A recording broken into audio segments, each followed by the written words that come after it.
Hello, in this video series, we will look at Swift 5. I am Vivin Arana and I've been using Swift since 2014 and I've been working with iOS applications since 2008.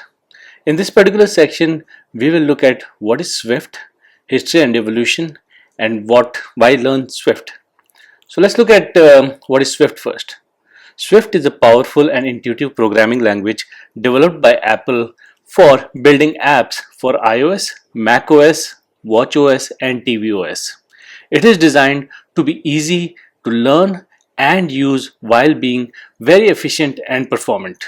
Swift is also open source, which means that its development is open to the community and it can be used for a variety of platforms beyond Apple's ecosystem. Let's look at the history and evolution. Swift was first introduced by Apple in 2014 at the WWDC. Since its inception, Swift has undergone several updates incorporating new features and improvements based on community feedback and advancements in technology. Swift 5, the focus of this guide, was released in 2019 and brought significant improvements in terms of stability and performance. Why learn Swift? Now, here are some reasons why learning Swift is beneficial. First one, it's user friendly. Swift is designed to be easy to read and write, making it an excellent choice for beginners. Performance. Swift is highly optimized for performance, making it suitable for developing high performance applications. Safety. Swift includes modern features to help prevent common programming errors and improve code safety. Community and support. As an open source language, Swift has a large and active community offering plenty of resources and support for learners and developers. Career opportunities. Proficiency in Swift opens up numerous job opportunities in the field of iOS and macOS app development. In this particular video series, we will look at a lot of detailed and explanations of each and every application that we're going to build. But before diving into coding, let's get familiar with the basic syntax of Swift. Here are some simple examples to illustrate how Swift code looks. Let's look at a simple printing hello world. Print hello world. This is a simple program that prints hello world to the console. The print function is used to output text. Second example that we have here is declaring variables and constants, where we have a variable example where I have given I can change, whereas a constant example is I cannot change. So in Swift, var or var is used to declare a variable, which means its value can be changed later in the code, whereas let is used to declare a constant, meaning its value cannot be changed after it's assigned. Let's look at some basic arithmetic in this next example, where we have, I'm saying let sum. Now, based on our previous example, let sum meaning it's a constant equal to 5 plus 3. So the value of sum will be 5 plus 3, which is 8. I'm saying let product equal to 5 into 3. 5 times 3 is 15. So the value of product will be 15. So when you print it out, it will say sum is 8 and product is 15. This example shows a basic arithmetic operation and how to use string interpolation to include variables in strings. So let's go to summary. Now, Swift is a modern programming language developed by Apple, designed to be easy to learn and use. It is used for developing applications across Apple's platforms, which are iOS, macOS, watchOS, tvOS, and beyond. Learning Swift offers many benefits, including ease of use, performance, safety, and strong career prospects. What are the next steps? With this basic understanding of what Swift is, we can move on to the next chapter, which is setting up your environment, where we'll guide you through installing Xcode and setting up your first Swift project. So stay tuned. Now we'll look at setting up your environment.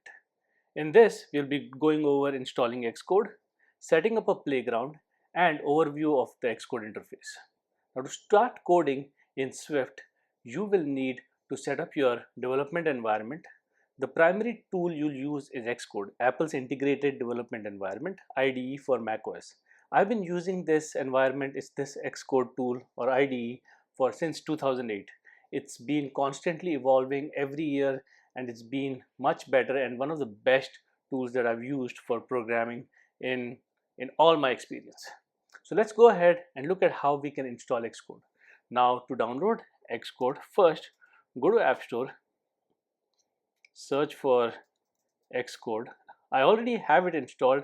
That's why it's showing me Xcode which says open here. If you're doing it first time, you'll probably see something like like for example here, Code AI AR for Xcode. It'll say get, and it will say install, and you can start installing here. If you have downloaded before and deleted it, it will show you a cloud with download option here. Once you have it, it might once you click on that get button and then install. Xcode is a large application, so it may take some time to download and install it. For example, if I click on this, I don't know how big this is, but you'll probably see it will ask for password. I'll say okay, this is my password, and then it will start installing. It will take forever to install because it's a very large application. So give it some time and come back, and then you can open it just by pressing open here or searching for Xcode in your search. Now you can click on search on the top and say Xcode, or the shortcut is command space and it will come up. It will show you the spotlight search. Once you have this open, you can next thing that we can do is we can set up a playground. So Xcode playgrounds are an excellent way to start learning Swift. They allow you to write and run Swift code in an interactive environment without the need to create a full project. So we don't have to go through any of these create project options. What we can do is once we open Xcode, to create a new playground, you go to File, New, and click on the playground option here. You can start with a blank template. There are a bunch of different templates available with single view, map, game, and blank. We'll start with blank because we want to learn from scratch. Click next.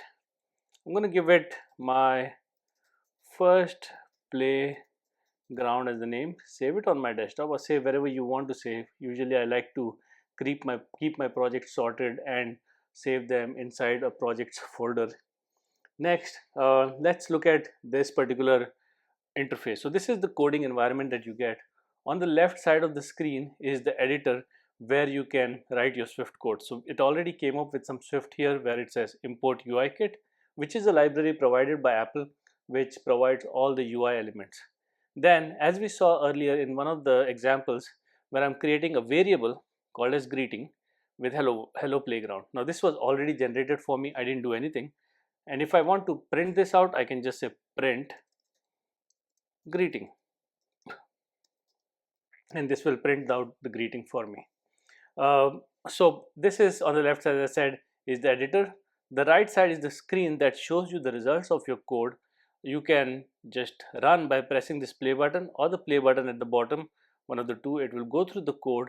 First time it might take some time because it's, if you see here on the status, it launch, it will run, and then it'll say ready to continue with your first playground. So if you see, as and when I change this here, it will change the items on the right side, saying that, oh, depending on whatever I write here, I'll say hello world, and it will say hello world for me. You can run your code by clicking the, as I mentioned, play button, the triangle play button over here, or at the lower end of the editor. Let's look at the overview of Xcode interface. Is there more to it? Now here are the main components of the Xcode interface. First one is the navigation area. Now you don't see navigation area when you first open the IDE. You can click on this on the top and you'll see your navigation area over here. Located on this left side, it provides access to different navigators like project navigator, symbol navigator, and more. So more things are here. As and when you do more coding, you probably cover more on this. Next is the editor area, the central part where you can write and edit your code. In Playground, this is where your code actually goes. Next, we have the debug area that is also hidden. If you press this at the bottom, this is the debug area. You say it says hello world, which is because of this print here. It kind of prints the debug, or it prints this in the debug area. Now, this is used to display output, error messages, and debugging information. There's a lot of things that you can do. We'll probably look at that as and when we write our applications. Next we have the utility area. That is also kind of hidden. Let me hide this first and open the utility area by pressing this top right, also called as the inspectors, where you can have on the right side this, it provides inspectors for and libraries that help you configure and use different elements within your project. Since we don't have any elements here right now, we'll probably look at more detail of all the elements that we add and how this will help us. Now, we have already started with an example here where we created a project.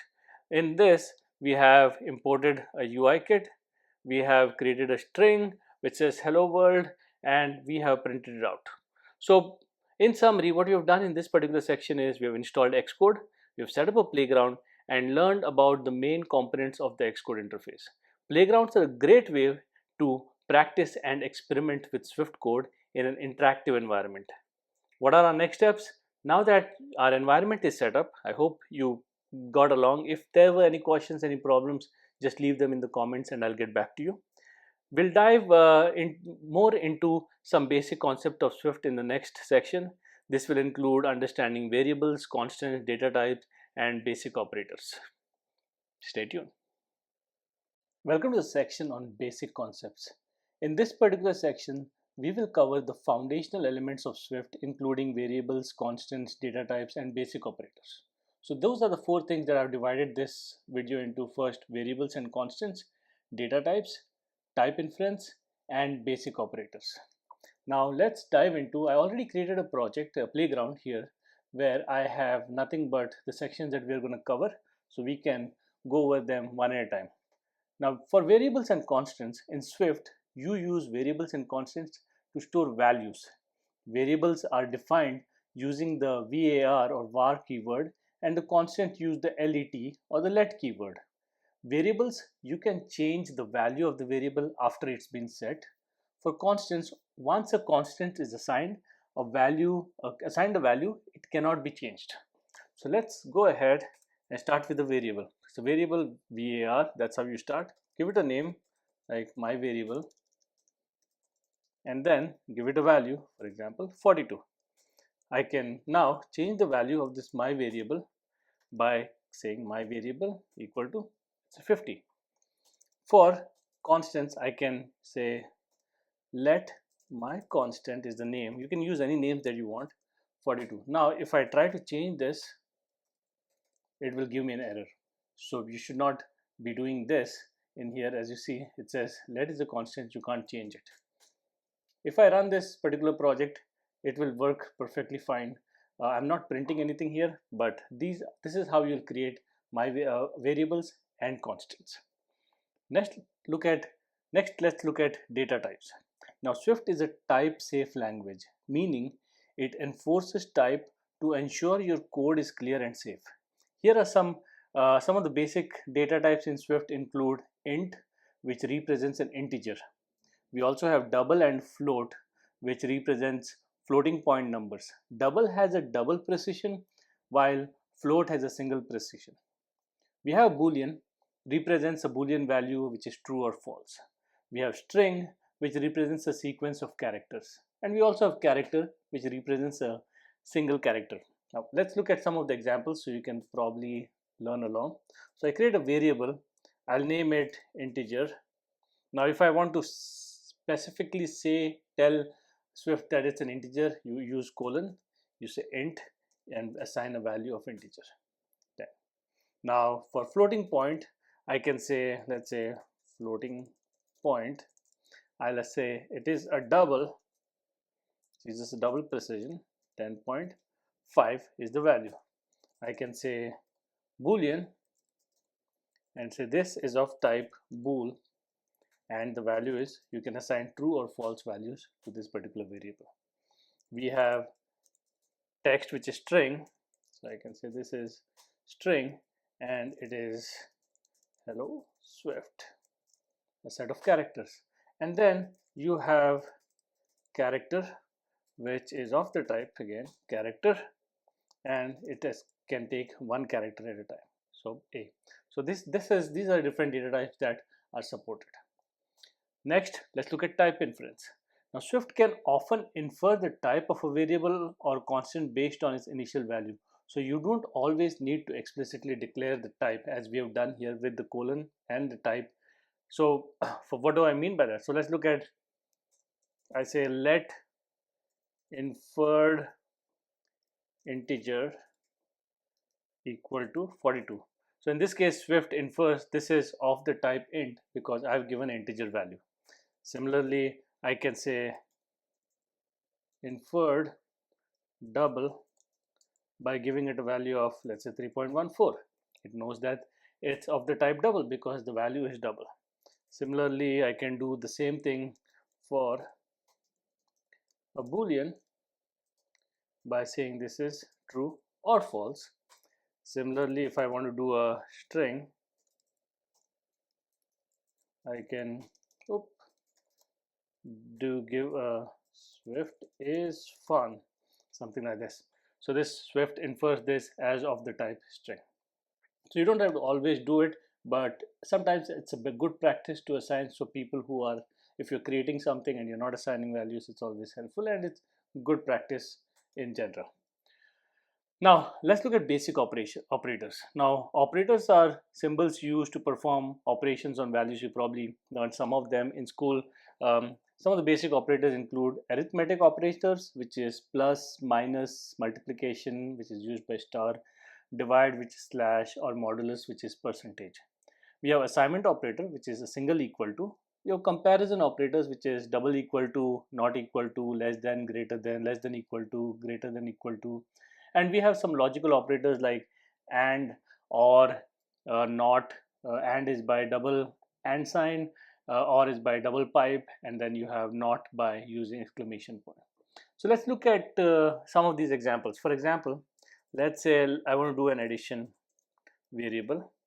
You can say 5 plus 3. Again, I have not assigned what value it is. It will, based on the answer 5 plus 3, 8. It will say it's of the type. It will infer the value of this.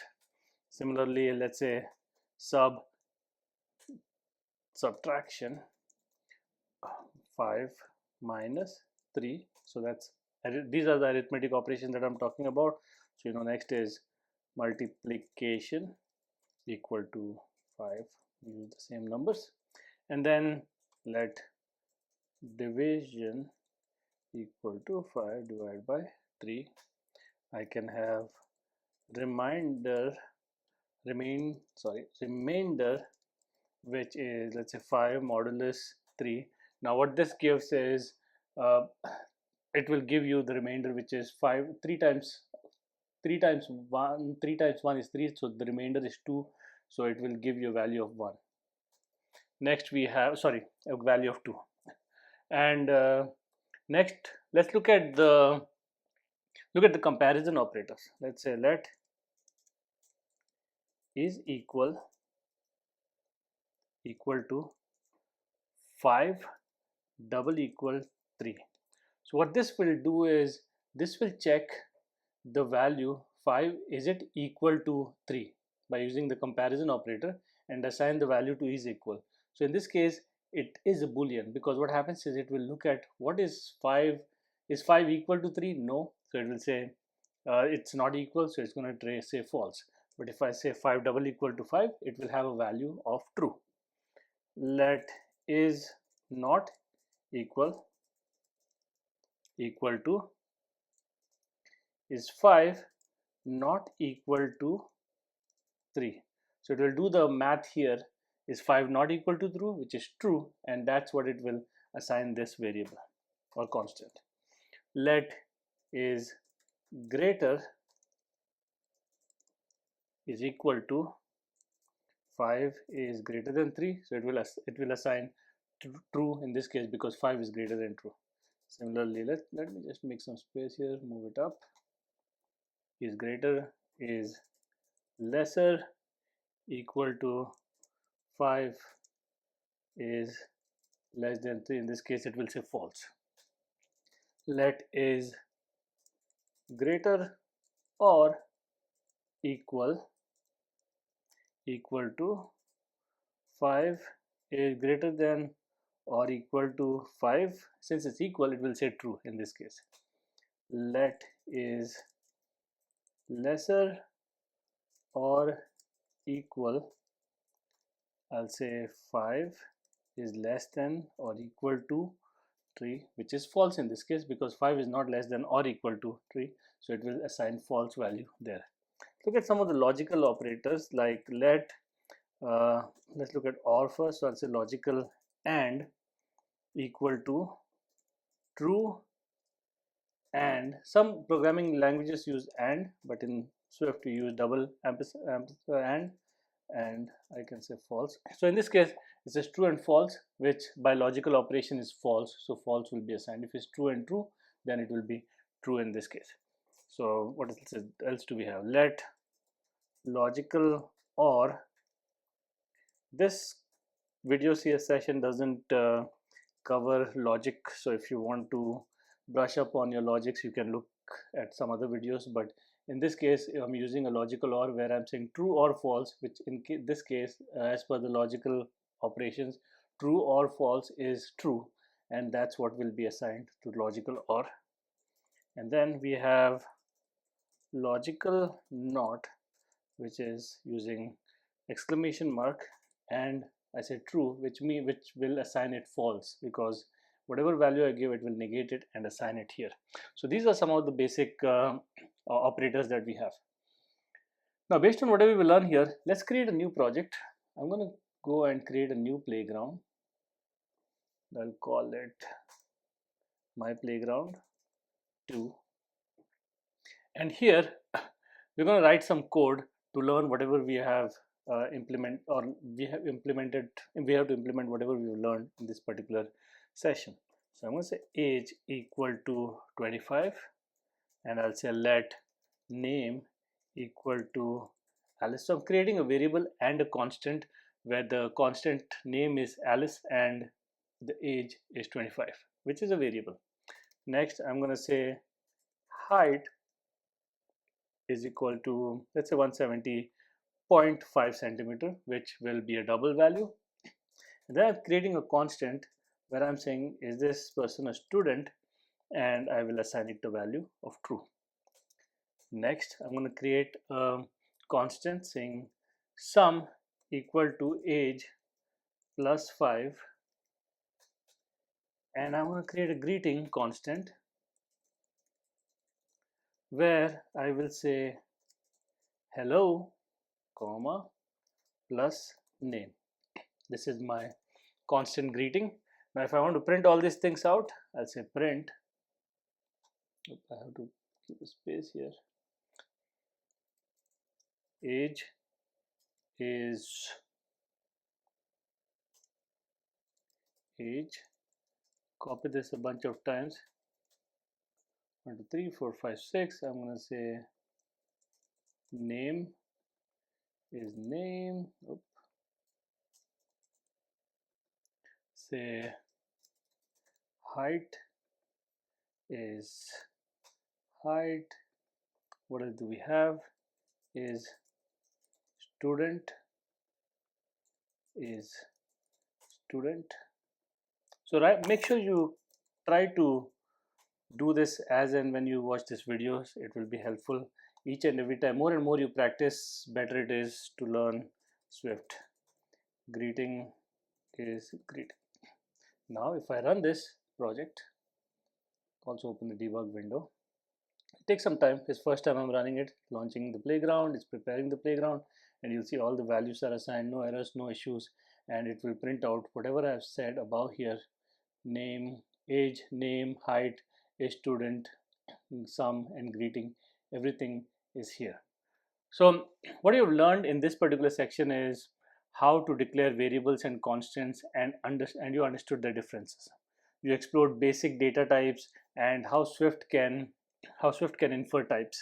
You practiced using an arithmetic, comparison, and logical operators.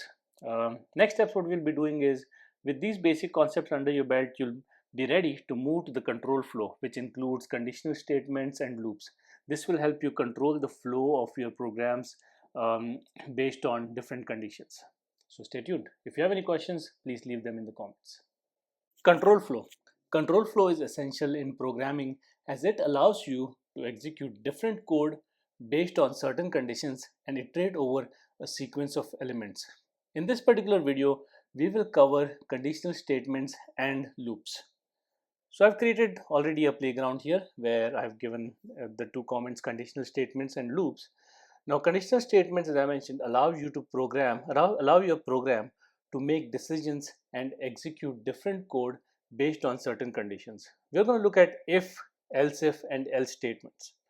The if statement is used to execute code only if a certain condition is true. You can add an else if clause to check additional conditions and an else clause to execute code if none of the conditions are true. Let's look at some examples so we can make sense of what I just said. Let temperature equal to, let's say, how much is it today? 30 degrees. If temperature is greater than 30, I'm going to say print it's hot outside. I'm saying in Celsius. Else if I can say temperature is less than 10, then I'll say print it's cold outside. And finally, else if none of these, so if it will check if the temperature is greater than 30, it will say print it's hot outside. If the temperature is less than 10, it's a cold outside. And else it will say, let's spell, yep, if temperature, or I will say else if none of them is right, I'm gonna say the weather is nice. So what do you think happens in this case? So what will happen is temperature is 30. Is it greater than 30? No. Is it less than 10? No. So I'll say the weather is nice outside. If I run this, you'll probably see the weather is nice. Why? Because it says 30, not 31. If I say 31, run it, it will say it's hot outside because 31 is greater than 30. That's why it didn't go in the first if condition, because it's 30 and not greater than 30. So this is how conditional statements of if, else if and else works. Next we're going to look at the switch statements. Now the switch statement allows you to execute code based on the value of a variable or expression. Each case in a switch statement is compared to the value and the code for the matching case is executed. Let's look at an example. I'm going to keep on typing up so it's up there. Day of week is what I'm going to look for.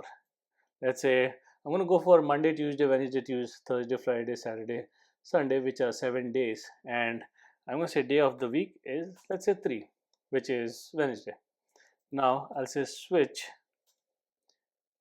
day of week. Now based on this variable or expression that we provide here, I can say if case is 1, if the value of this day of week is 1, it should say print Monday. What I'm going to do is I'm going to copy and paste this 7 times. 3, 4, 5, 6, 7. And also what I'm going to do is I'm going to use a default, which happens if, so let's say by mistake you give a number 8. So I'm going to say print, in that case, invalid day. Now it's going to give me a bunch of warning because not change the value. Now this doesn't make sense because every single day is not Monday. So I'm going to change it to Tuesday, Wednesday, Thursday, Friday, Saturday and Sunday. So now they should be fine. All the alerts will go away. Now in this case, what will it print? Let's say it will also print the temperatures, but for this one it says Wednesday. Now if I change this value to, let's say, 7, it will say Sunday. If I say 10, which doesn't exist, so it should give me invalid day. Excuse me. So this is how the switch conditional work. Now that's all about conditional statements. Next we'll go look at loops here.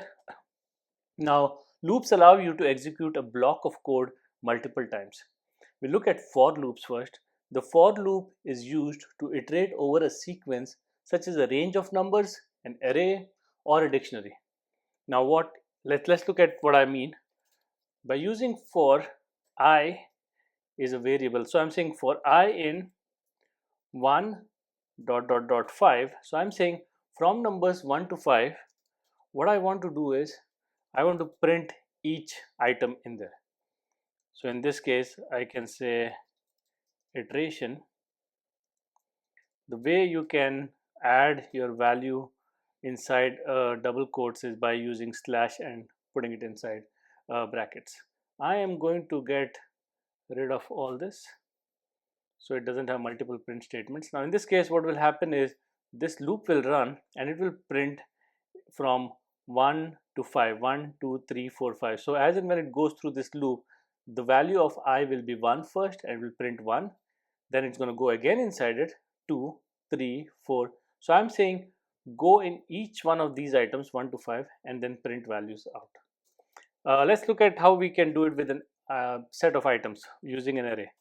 So I'm going to create an array of fruits here, and inside that I'll add, let's say, apple, banana, and I want one with C, cherry. There's no reason I put it alphabetical order, you can use anything.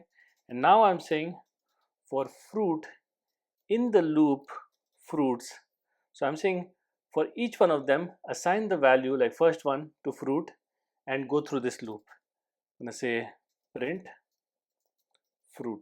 So what it does is it goes through the fruits array one at a time. It picks the first one, it will print it. We run it and show you. It will print apple, banana, and cherry. Even if you move stuff around, run it, it will print in that particular order: banana, cherry, and apple. So that's how for loops work. Now next, let's look at while loops. A while loop continues to execute a block of code as long as the condition true. So what happens in while loop is you give a condition and says run this loop as long as the condition is true. So this is a very dangerous loop because the condition might be true forever and it will never stop. So I'm going to create a counter of 5 and I'll say while counter is greater than 0, I want to print. I'm going to make sure that these are commented out so we don't see that in our output. And I'm going to say counter is, as I mentioned, I can print the value inside double quotes using that. And let me close this, and then I'll change the counter. This is a very important step. I am saying reduce the counter by 1. So the current value of counter is 5. It's going to check while counter is greater than 0. Yes, it is. So it's going to go run 1 5 4, then reduce it to 4, then again run it, reduce it to 3 2 1, and when it's 0, it's not greater than 0, so it will get out of the loop. Now in this case, if I say is less than 0, counter is less than 0, nope, and it's going to keep on reducing and it can go in infinite loop. So to be careful of what you do, and run here 5 4 3 2 1. So if you see, it went through each and every one once at a time.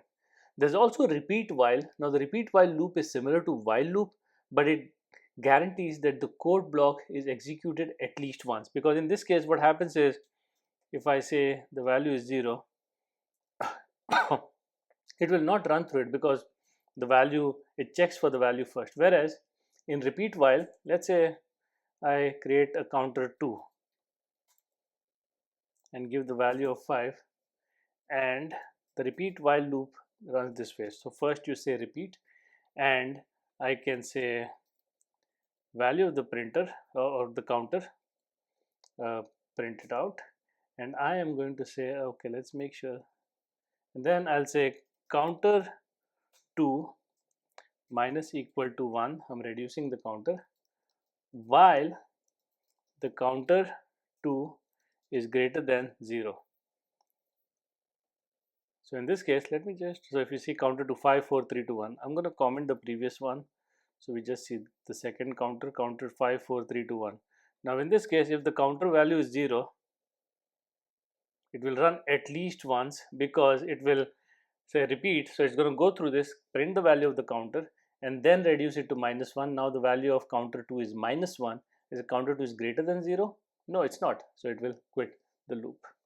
So this is how the conditional statements and loops work. So what I'm going to do is let's make a project. Let's run have an exercise on what we have learned. So I'm not going to create a new project. I'm going to delete everything and start here. Let's say let's score equal to 85. So just work alongside with me. If you have any issues or problems, you can probably see how I'm doing, and at the same time, if you're running your project and if you have any problems, just let me know in comments and I can get back to you. Let's say if score is greater than equal to 90, this is based on school scores. Let's say print you get a grade of A. Similarly, I'll just copy this and I say else if score is greater than let's say around 80, then your grade is B. Then copy this a bunch of time. I'll say 70, like greater than equal to 90. I'll say score is greater than equal to 80, greater than equal to 70, you get C grade. If greater than equal to 60, you get a D grade. Greater than equal to I guess, is there a E grade? I don't know. What I'll do is I'll just say else if none of these, if your scoring is less than 60, if it's 59 and less, I'm going to say print you get a grade of F, you fail. So this is how you can write a conditional if else if loop constantly. We can also look at create a array of numbers next, and inside that add the numbers 1 to 5, 1, 2, 3, 4 and 5. Next, go through each and every number here and print that. So for that, using for loop, I can say for number in numbers, I want to print the number is number. So go run through this and see if it works. Next, what I'm going to do is I'm going to use the while loop. So let's create a variable countdown and assign it a value of 5.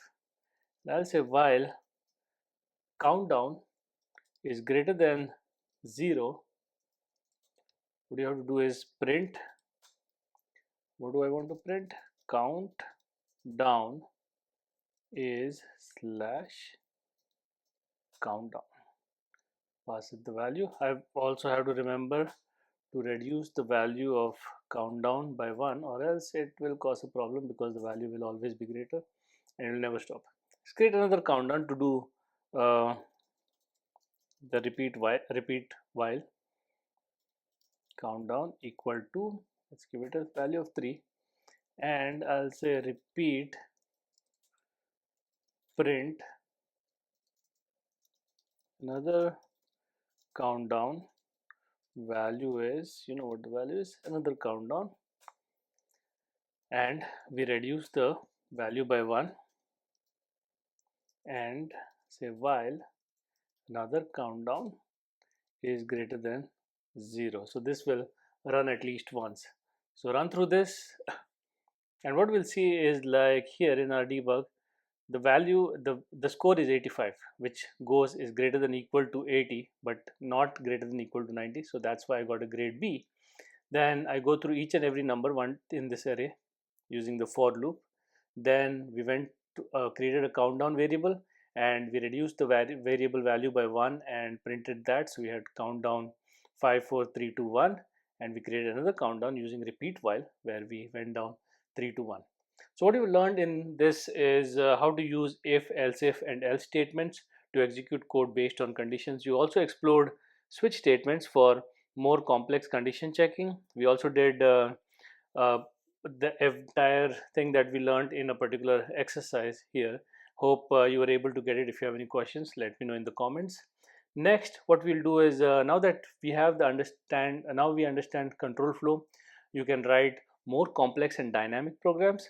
The next video will focus on functions, which are reusable blocks of code that can make your programs more modular and easier to manage. So stay tuned. Functions. Functions are essential in programming because they allow you to group code into reusable blocks. This makes your code more modular, easier to read, and easier to maintain. In this particular section, we are going to look at defining and calling functions, parameters and return values, and in and out parameters.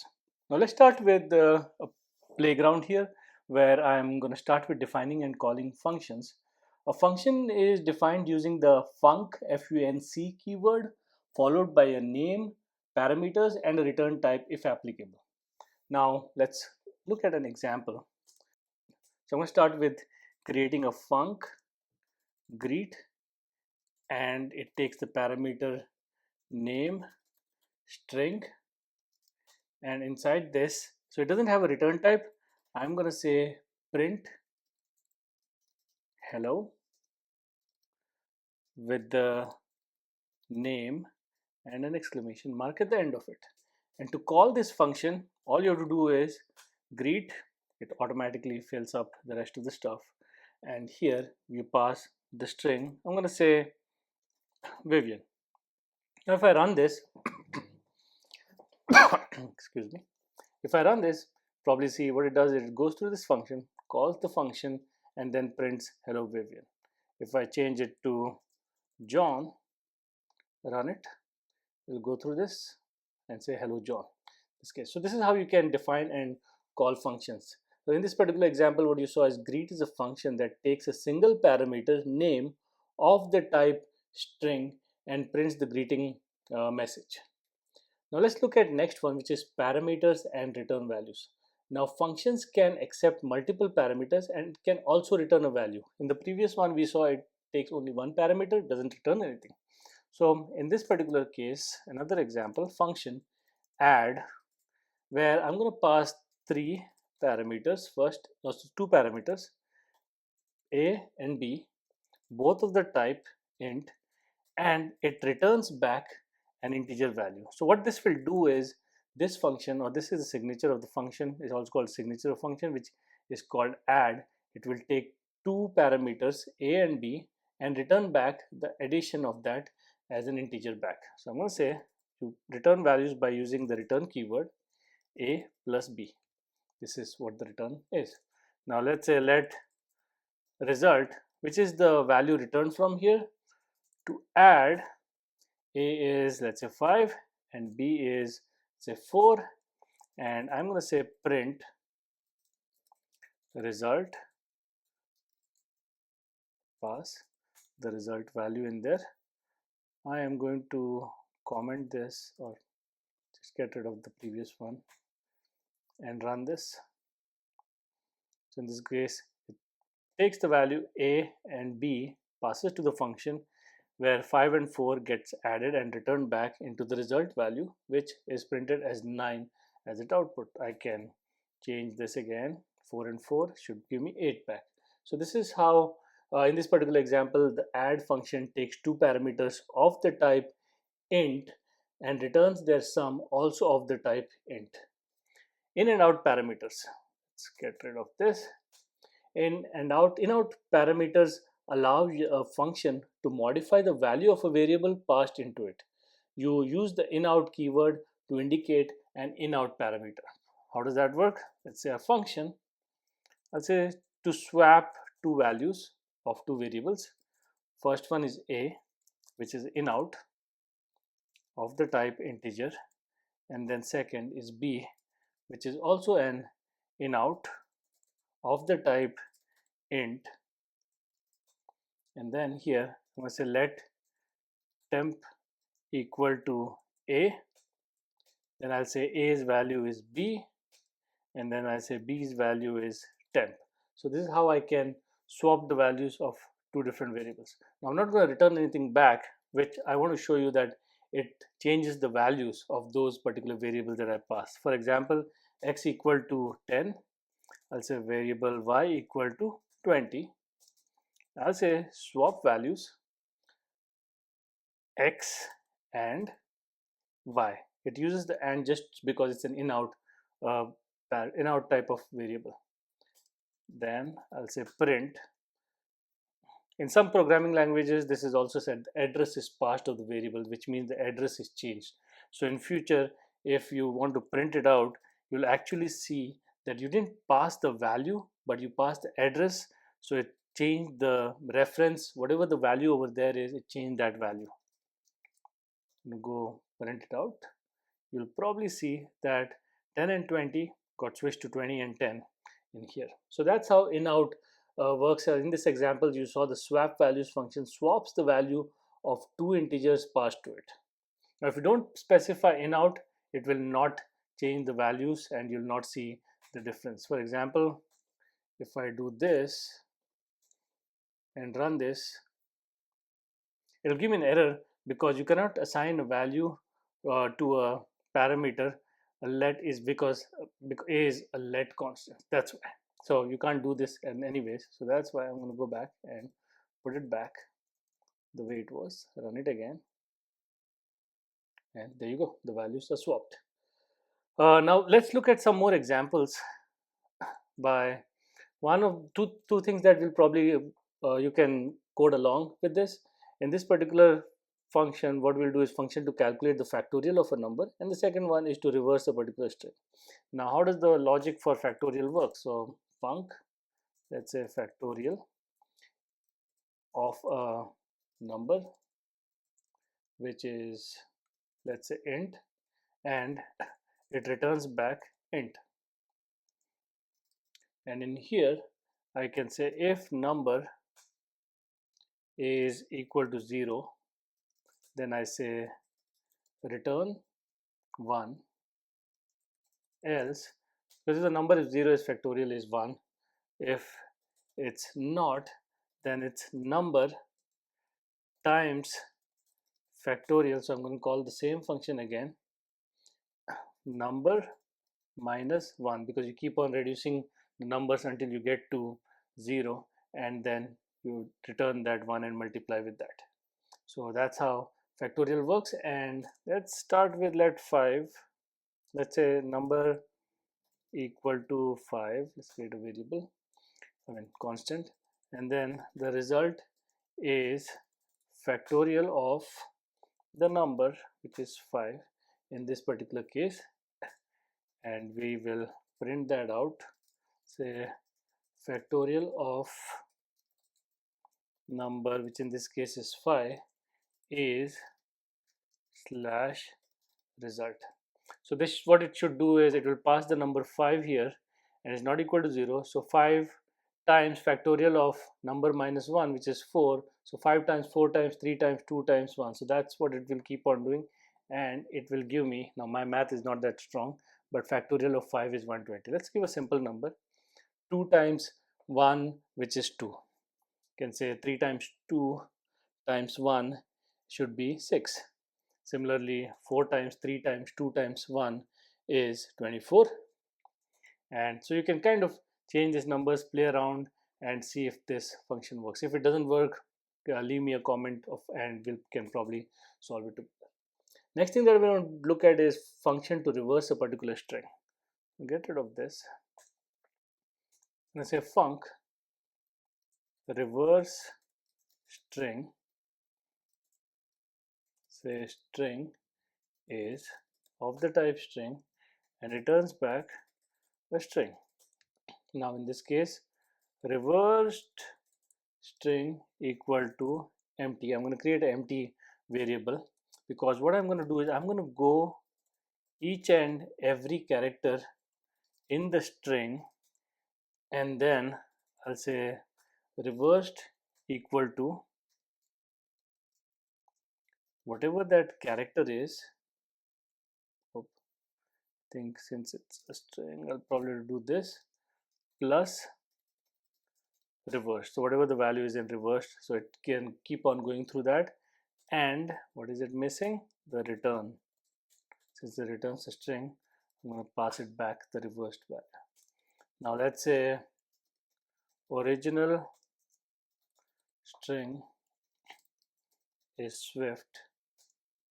Let reverse string equal to reverse string, and I'm going to pass it original string here.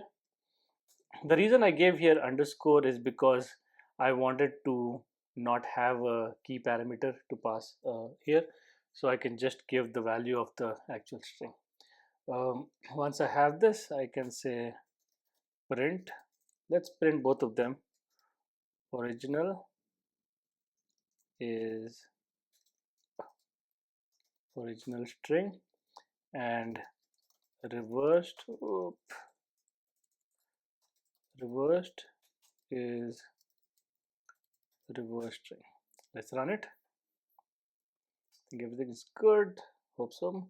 Its original is Swift, and if you see the reversed is TFIWS.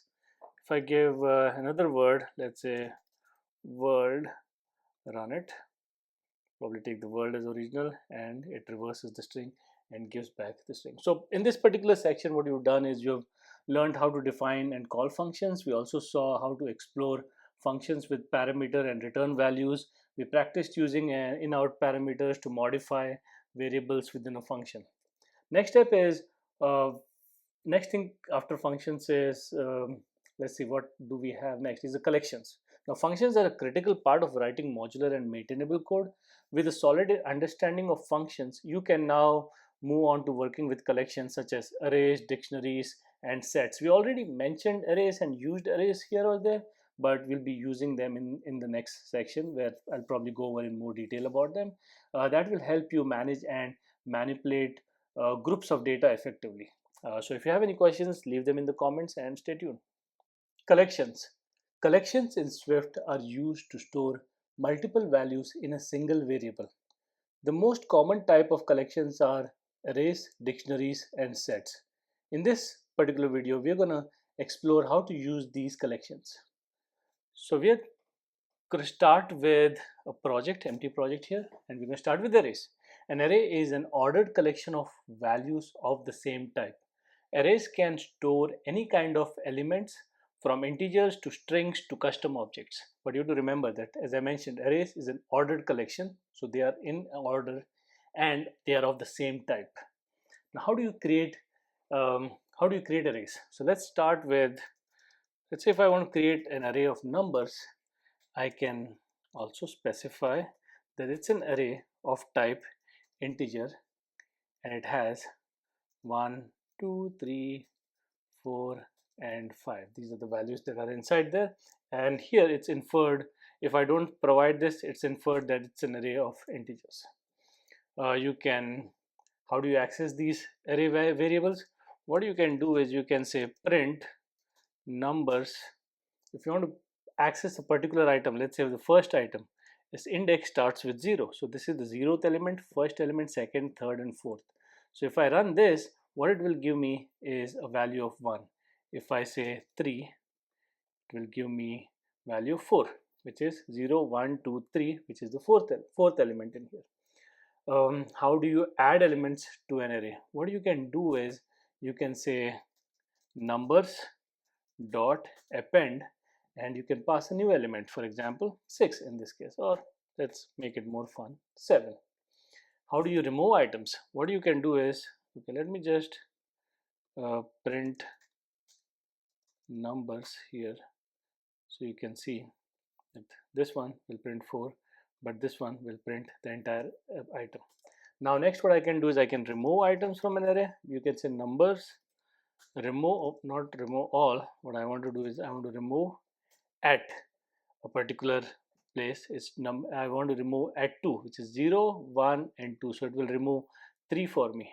If I run this, you'll see 1, 2, 4, 5, 7. So it removed the item at index 2, 0, 1, and 2.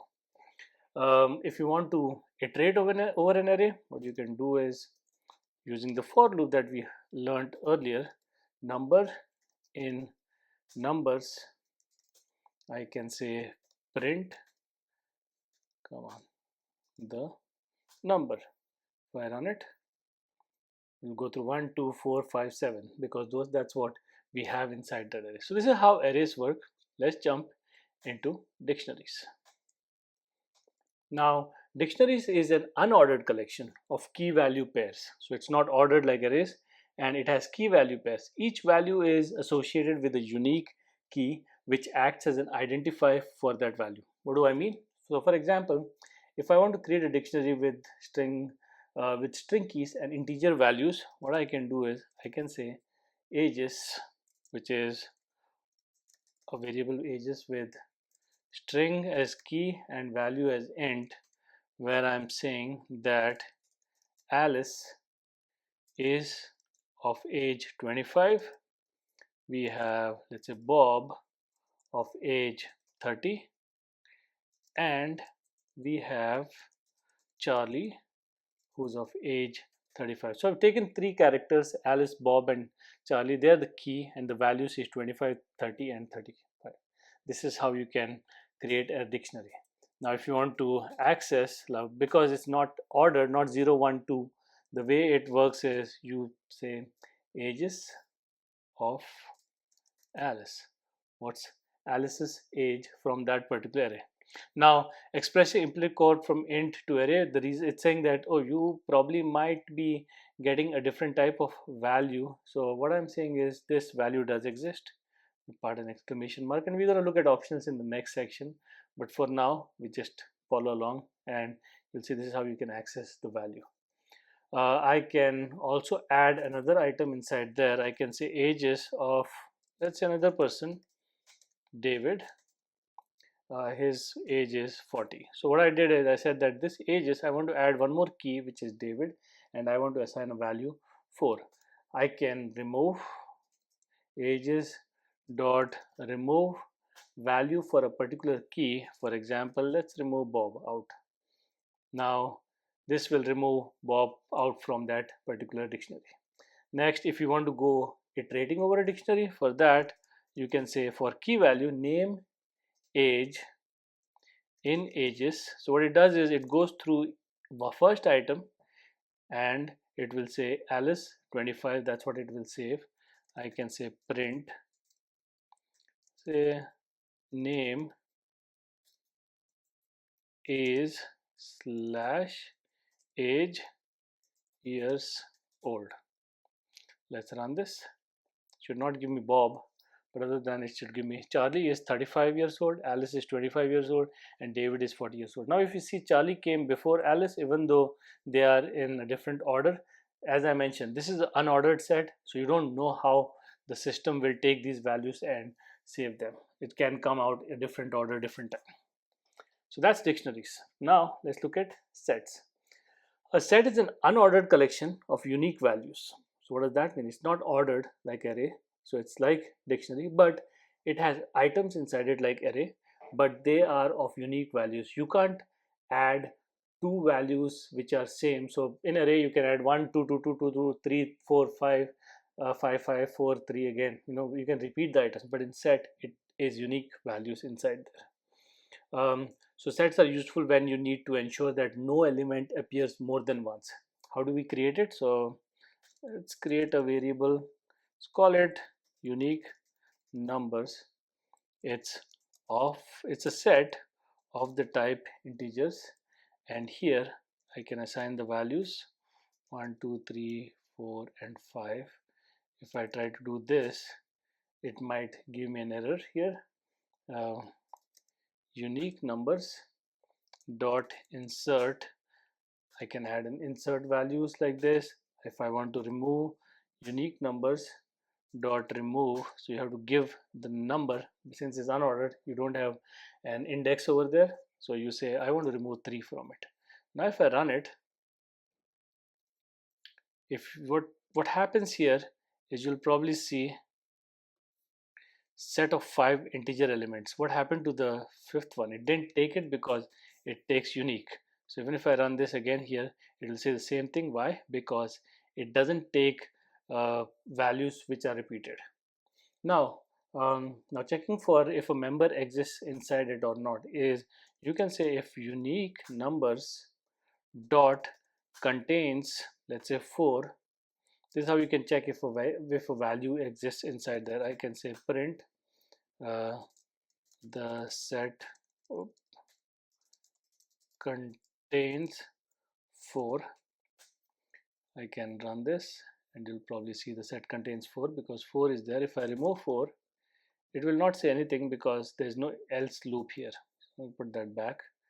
And how do you iterate through a set? You can say same thing for number in unique numbers, print the number, run, and you'll see 6, 5, 2, 4, 1. They are not in any order. As I mentioned, set is unordered, so it will save it in any order that it feels like. Now next, what we're going to do here is, from whatever we have learned, what we can do is, let's create an array of fruits of the type string, and inside that I'll add apple, I'll add banana, and you already guessed it based on previously I've used this.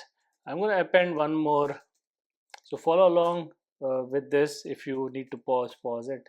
And I'm going to add one more durian. So I added one more fruit to it, and then I will say print fruits array contains, just use fruits, so this will print that out, the fruits array. Let's run this and you'll probably see fruits array contains these things. If just for a dictionary example, what we can do is can create a country capitals. I am not good with this, but let's see if I can create a key value pair with string and string, because country name and the capital name. Let's go with first country that I know of. France has a capital of Paris. Japan capital is Osaka. Just kidding. Tokyo. Now I can say country capitals. I can append something. I'll append Australia. Do you guys know what is the capital of Australia? It's not Sydney for sure. It's Canberra. So let's use that. I think I spelled it right. Now I'll say print country capitals dictionary is, come on, I like to copy paste because that way I don't make mistakes in typos and stuff. Just make sure that it's all same. Okay, perfect. So this is how, let's print this out, and it's saying there's an error where it says my, what happened here, let's see. I have my country capitals string, oh, key value pair string, run it.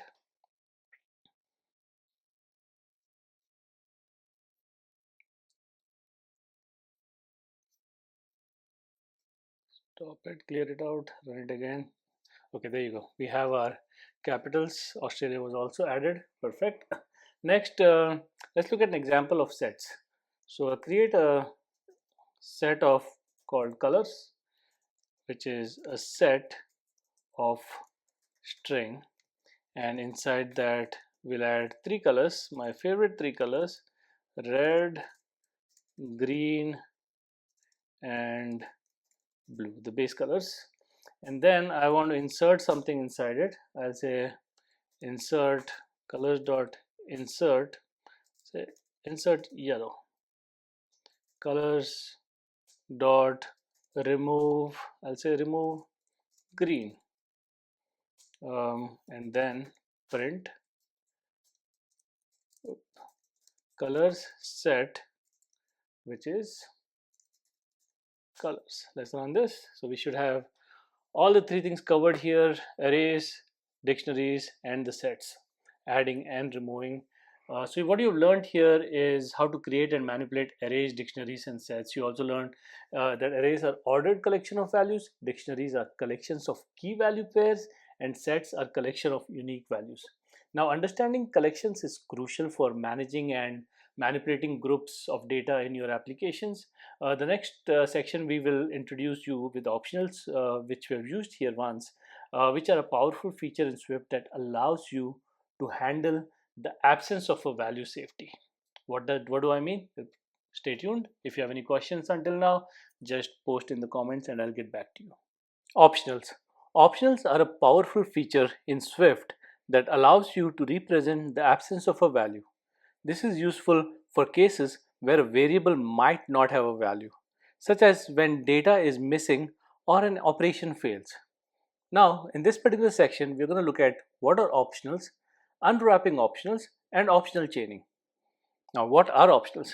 An optional is a type that can hold either a value or nil, which represents the absence of a value. You declare an optional by appending a question mark to the type. Let's go through each one of them in some examples. For example, let's say I create an optional string of the type string. The way I set it up as optional is by putting a question mark here. Now it might or might not have a value. In this case, I'll explicitly give it a value, saying that it's an optional string. It can have a value, it might not have a value. In this case, it does. I can create another variable, say optional int. It's similar, you just int with question mark and give it some value. It can have a value, might not, so you can just leave it however you like it. Same thing for optional bool. You say it's of the type bool, question mark, and leave it as it is. Next we have is optional double question mark and give it a value or set it to nil. So that works perfectly. Here I can just give it true for now. But this is what optionals look like. This is how you declare optionals. In this particular example, optional string, optional int, and optional bool are optionals that can hold either a value or nil. Now let's look at unwrapping optionals. So how do you look at the values inside the optional? Since optionals can be nil, you need to safely unwrap them to access their values. There are several ways to unwrap optionals in Swift. One of the way is called as forced unwrapping. Now, forced unwrapping is something that we saw earlier in one of the example where you use the exclamation mark. Forced unwrapping uses the exclamation operator to unwrap an optional and access its value. This should only be used when you are sure that the optional contains a value, or it will cause a runtime error if the optional is nil. So in this case, for example, optional double is nil and you used force unwrapping, it will give you a runtime error. Let's look at an example.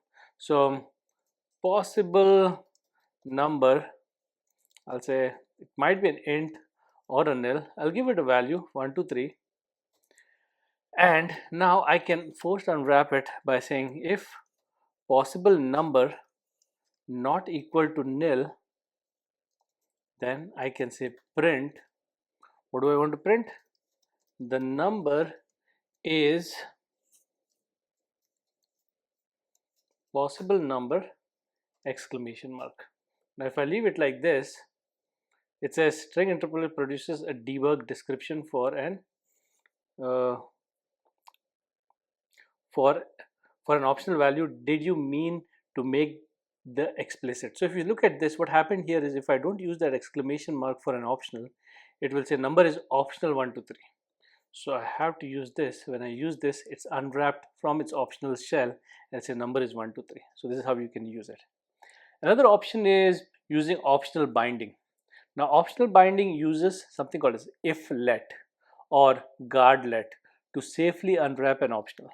This is the preferred way to handle optionals because in this case, if it's nil, it might cause runtime error. So let's look at optional binding examples. go next line, and I'll say let optional name string question mark equal to Alice. Next, we say if let, this is how you do optional binding, name equal to optional name print hello name. I'll give exclamation mark. This is not, this is part of the string though, so I'll just remove it just to not confuse. Else I'll say print no name provided. So what happens in this case is it will check, if you see optional name is of the type optional, it has Alice inside it. So what it does is if let, it will take the optional name and assign it to name. It will unwrap that and assign it to name, and if the name exists it will say print hello with the name, or else it will say no name provided. Let me run this. It will print both the above one and below, so it says hello Alice. But if I run it without a name, it will say okay, let's set it, give it a value of nil. Run it. If you say no name provided, because the value of that is nil. Similarly, we can, let me just get rid of this previous one, everything before that, and here let me create a function greet with name and string, which comes as an optional. We're passing an optional here to this. The way it will work is I will call this function greet, and name I'll pass as Bob. Now I'm passing a name here. I can also pass nil here. So in this case, if it was not an optional, it would just give an issue, because if it's a nil and you're not unwrapping it, it would cause a problem. So to unwrap it, we'll use guard let this time. I'm saying name equal to name that is passed to me, else print. So in this case, it's the opposite of if let, where it's saying let's check if the name exists. If the name doesn't exist, what I want to do is I'm going to say no name provided, and then I'll just return it. And another option is, and after that, if there is a, let's say, so what happens is in this case it will check if name is not available, it will just say no name provided and return. But if it has a name, it will just go to the next line. Well, I can say hello slash name. Now if I run it, the first case where it's calling Bob, it's saying hello Bob. The second time it's where it's passing nil, it's saying no name provided. The first one is coming from the previous example, but yeah, this from the if let, and this one, the second two are coming from the guard let. So this is how we can unwrap using if let or guard let. The difference between two is if there is a value inside value inside value, the if let becomes quite long, whereas guard let is much more easier. If you find an optional value somewhere, you can just skip through it and don't have to dig deep into complex data structures. Next option is nil coalescing operator, which is the double question mark. The nil coalescing operator provides a default value if the optional is nil. So the way it works is, let's go here, and in this case I'm going to say let optional value of the type int is equal to nil. We get rid of these previous stuff, nil, and now I'm saying let default value equal to 10. Now I say let result equal to optional value. Now the optional value is nil, so if I assign that to result, it might cause problem. So I'm going to say if there is no value in there, I want to use the default value for result. Now in this case I can say print, just gonna pass print result, run it, I'll say 10. Now if this value was, let's say 23, run it, it will give me 23 because it got that value. So this is another way of unwrapping optionals. Now let's look at optional chaining. Optional chaining allows you to call properties, methods, and subscripts of on optional that might currently be nil. If the optional is nil, the call returns nil, otherwise it returns the expected value. Let's look at it using a class definition. I know we did not do classes yet, but if you have basic ideas of classes, it's exactly same in Swift. I'm going to create a class person with a object with one of the property as the residence of the type residence, which is a question mark, because that is another class residence, and that has a property of number of rooms. So I'm going to say a particular property or residence has number of rooms. By default it's 1. Now let's create a person. Let's create a person John with the person class. So this creates a person object with the residence which has 1 room in there. Now if let room count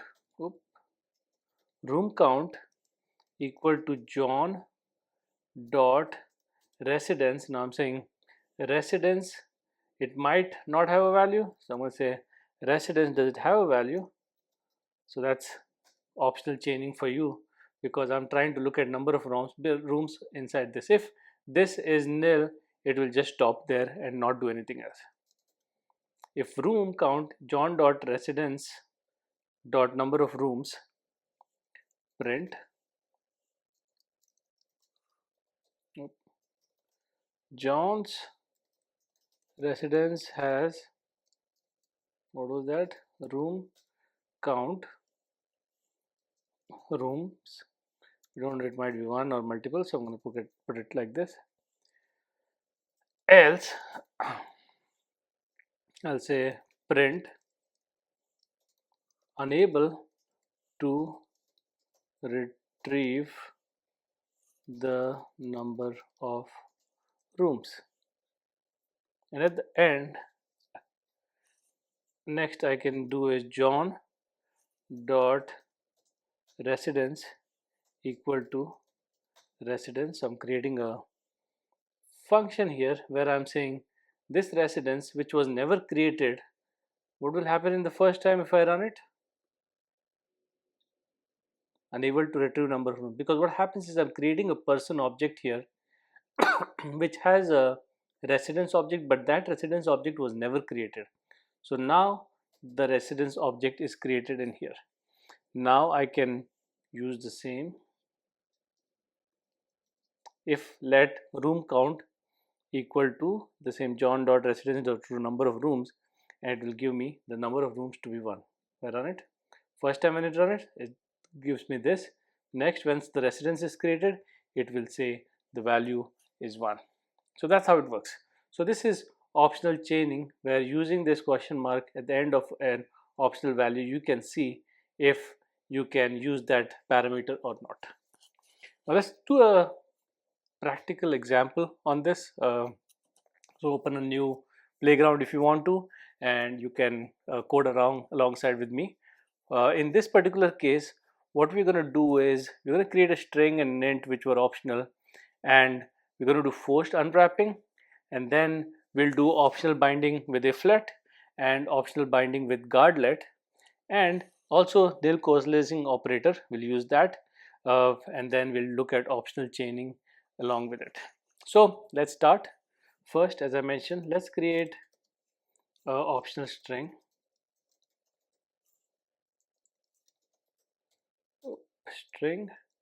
And I'll give it some value Swift. When I said we'll create an optional int, and for this I'll give this year 2024. Next, do forced unwrapping.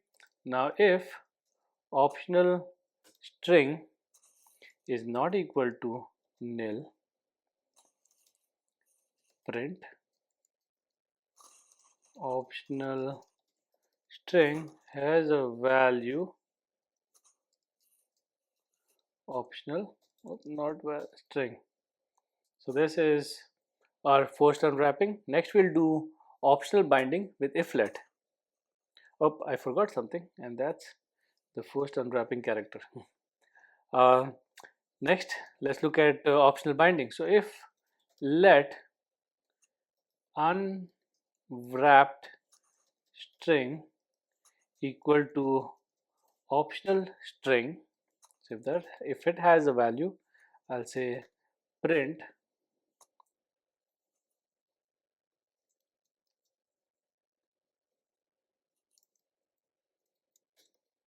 optional string has a value. In this case is the unwrapped string, because we are assigning unwrapping it using if let here. Else we'll say print optional string is nil. Make sense? Oh, forgot to put side the string. Okay, next what we'll do is we'll look at optional binding with guardlet. So let's create a function, and I'm going to say print here optional here int question mark, passing an optional here, say guard let here equal to optional here that is passed. Else what should we do? We say print here is nil, and once we're done with this we say return for this function. If it works through, if there's a value, we say print here is here, that got unwrapped here. So this is the use of a guardlet. If you want to call this, what we'll do is print here and pass it the optional int that we created above, print here, and I'll pass it nil just for you to play around with it. Let me know if it works. If not, leave a comment and I'll get back to you. Next, let's look at the nil coalescing character operator. Say default year equal to optional int, or let's say 2000. Print default year is default year. So I've created default year where I'm taking the optional int's value. If the value exists, it will assign it to this, or else it will assign 2000. And finally, let's look at optional chaining. How did we do it? We'll create this time a class car where it has a model which is string optional, and I can say let my car equal to car, my car dot model equal to Tesla, and I'll say if let car model equal to my car dot model, I can say print car model is car model. Else we'll say print car model is nil. So let's run this just to see if everything works. Optional string has a value Swift, which was from the first one here. Next one 2 using, this was forced unwrapping. Then next what we did after forced unwrapping is optional binding with if let, and we got the value here.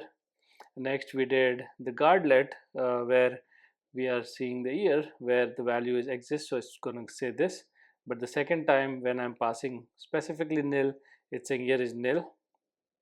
Then we are doing the default option here. We're using the coalescing operator, the nil coalescing operator, double question mark, where since the year is there, it's going to say 2024. If it was not there, it would give, if it was nil, it would use 2000.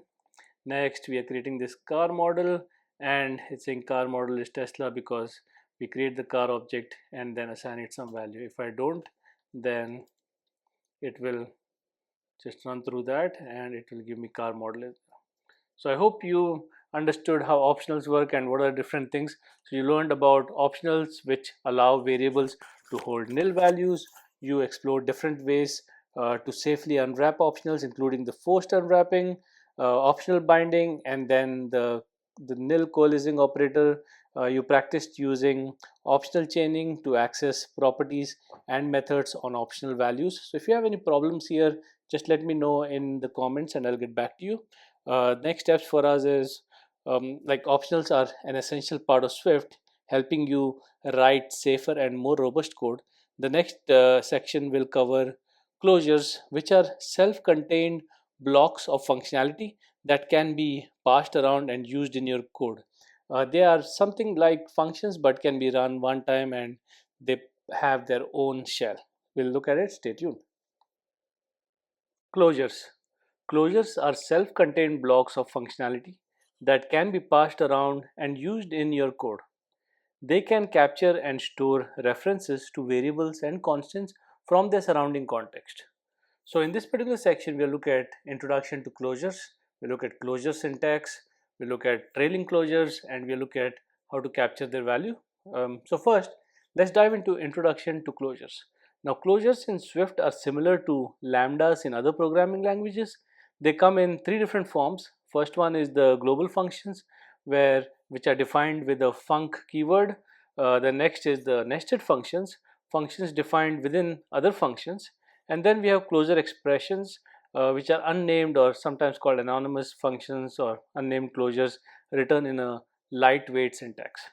So let's look at a basic closure example here. What I'm going to do is I'm going to say let, just reduce the size of this debug, let greeting closure equal to print hello Swift, and then I can call this greeting closure. So if you look at it, I'm not assigning the value of hello Swift and then printing it out. I am just calling this closure right here, and if you look at on the side, you'll see it shows like something is a function is calling a function, and then it has a function here. So this is how closures look like. This is how closures are defined, and if you see, this is how it works. This is the basic syntax of a basic. This is a basic example of a basic closure. So let's look at some closure syntax. Now, closure expressions are a way to write inline closures in a lightweight syntax. They can take parameters and return values. Now let's look at a closure with parameters and return value. So let me say let's call it multiply closure, and to this I am going to give parameters. Say a int, b is of the type int, and this will return me an int in return a times b. So what it does is, if you see, it looks like much like a function without a function name, where I have two parameters a and b, and this will return back an integer which is return a times b, and you can have the entire calculation over here if it's a bigger function. And I'll say let result equal to multiply closure, and to it I can give two numbers 3 and 4. Now if I say print result, it will give me the result value. So instead of creating a function to call it, you can just create a variable and or a constant in this case and pass the entire functionality to it using a closure and call that particular closure. Let's look at trailing closures next. If a closure if a closure is the last parameter of the function, you can use trailing closures syntax to write the closure outside of the functions called parenthesis. What do I mean? So let's say if I have a function which is perform some operation and it has parameters a int. This is more like a callback functionality if you have used callback functionality in other programming languages. If not, this is what it does. So the last parameter is actually a closure where I'm saying it's going to return back int. So if you look at the function definition, perform operation, a, b and a closure is passed to it. Now in here what I'm going to do is I'm going to say let result equal to operation, and I'm going to pass that a comma b value that was passed.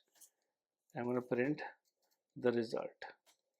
So what's happening here is when I call this particular closure or particular function perform, I am going to pass, let's say, 7 times 3, and then inside the operation, or what I can do is I can just close this here, and for my third operation I will use the bracket and I'll say x comma y. These are the two in return x plus y. So this is passed as a closure to this, which result will call the operation with a and b, which is 7 and 3, and add those two numbers and print the result. 7 plus 3, 10, and there we go. That's so you can pass parameters and the operation that you want to perform for those parameters along with as a parameter. So this is how trailing closures work. Next thing is capturing the values. Now closures can capture and store reference to variables and constants from their surrounding context. This is known as closing over those variables. Now let's look at an example to understand capturing values. So first I create a function make incrementer, and I'll say increment amount is of the type int, and it returns a closure with int, and in here I can say variable total equal to 0. I create whichever I can keep the increment value. I'll say incrementer is int equal to, and inside this I am going to increment the increment amount and return the total back. Say return incrementer. Now to call this I'm going to say let increment by 10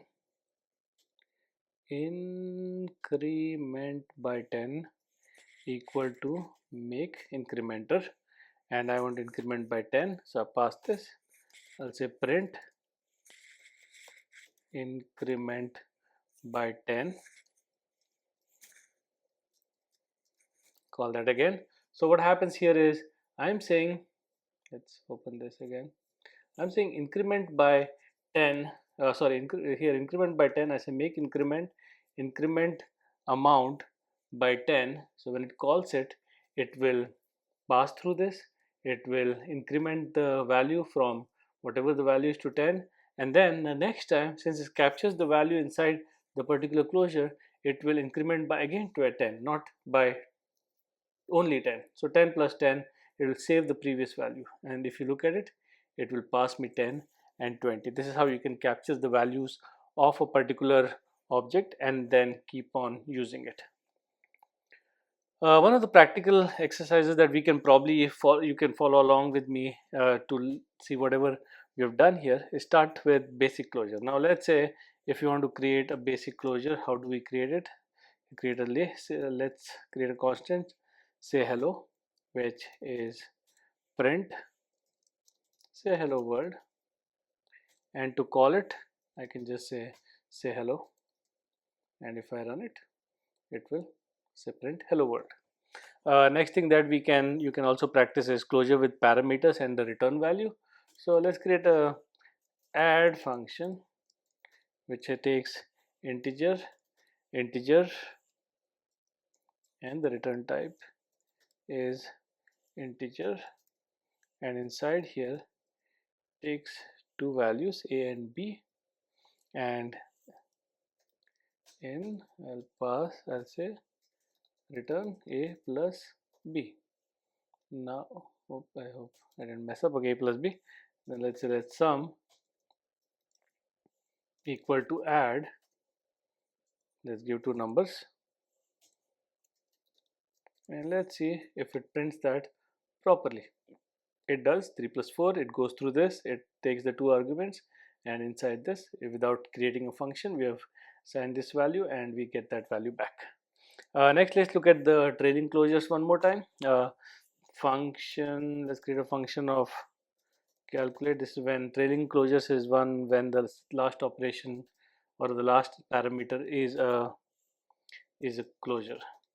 Int b is int, and then operation is int comma int, returns back int, and inside here, inside the function, we can say result equal to whatever operation we are passing.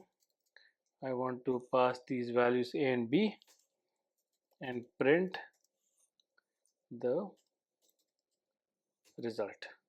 Now below I can call that, I'll say calculate a is 10, b is 5, and instead of creating this operation, I will say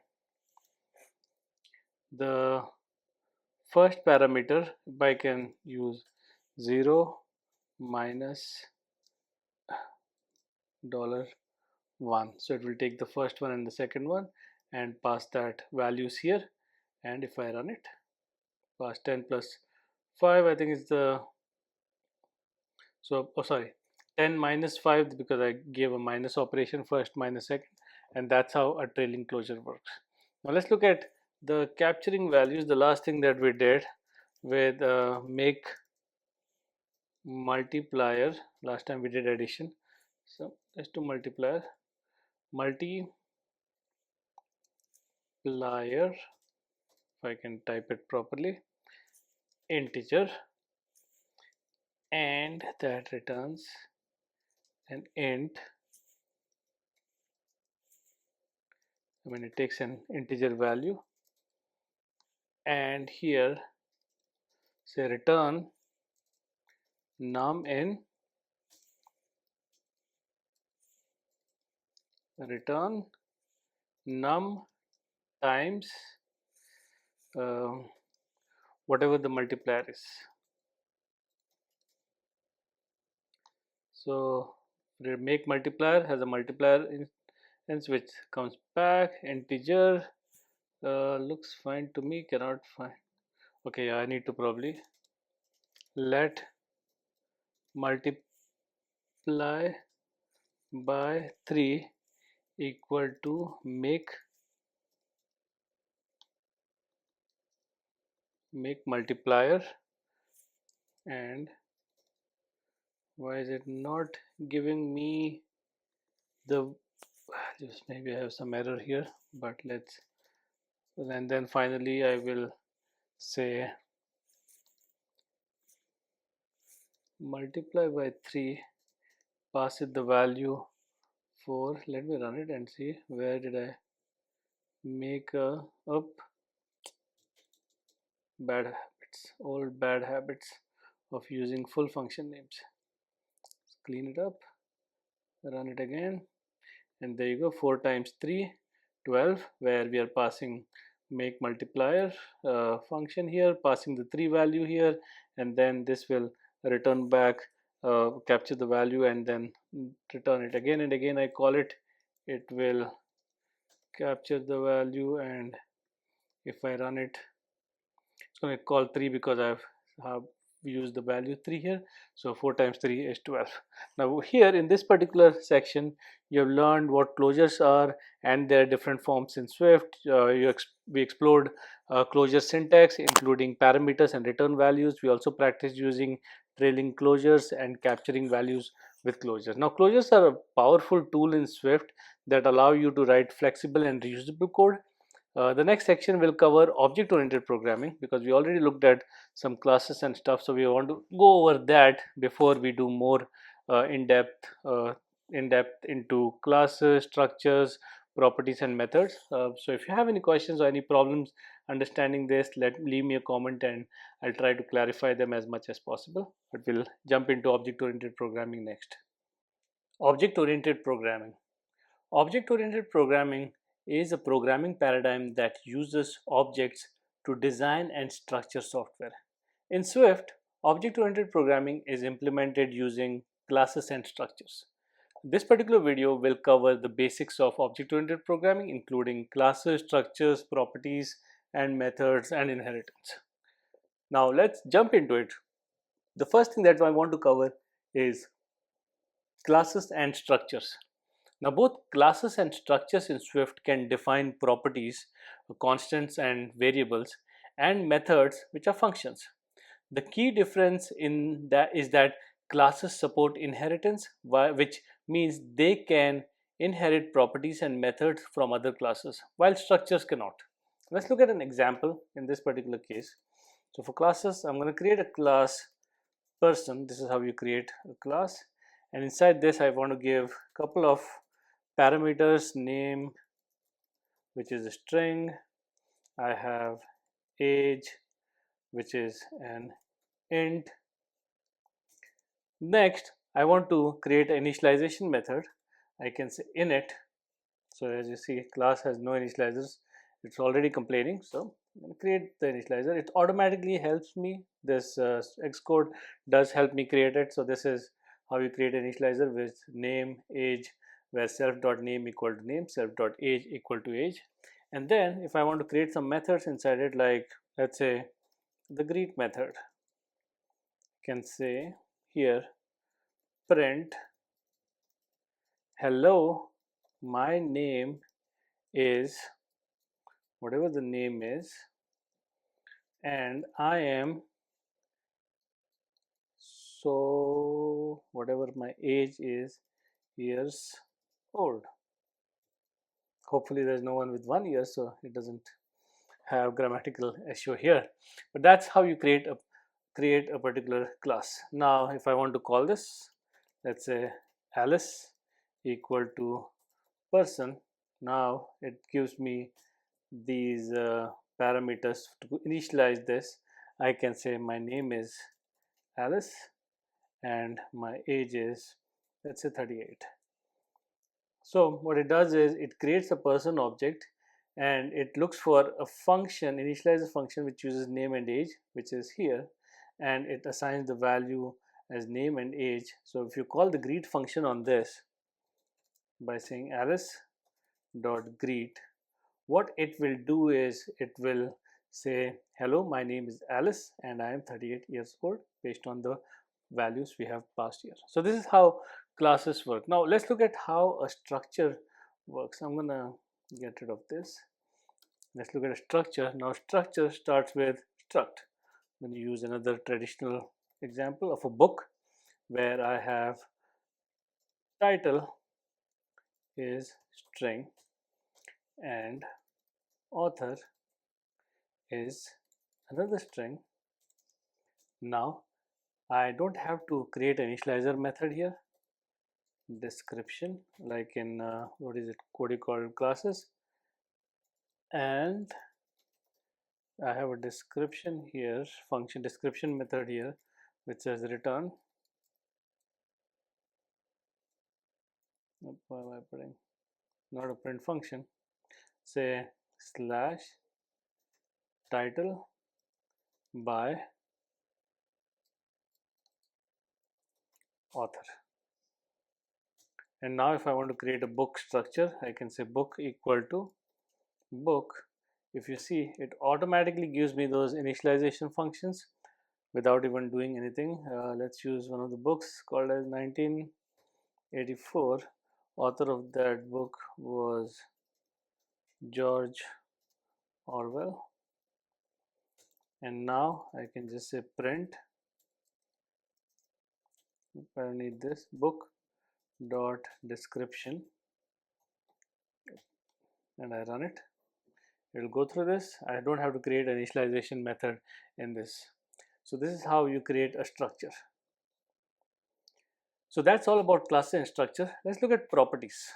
Now, properties are values associated with a class or structure. They can be stored properties like constants or variables, or computed properties that calculate a value. So let's look at example of a stored property where I have a class car which has three variables: string, make, model,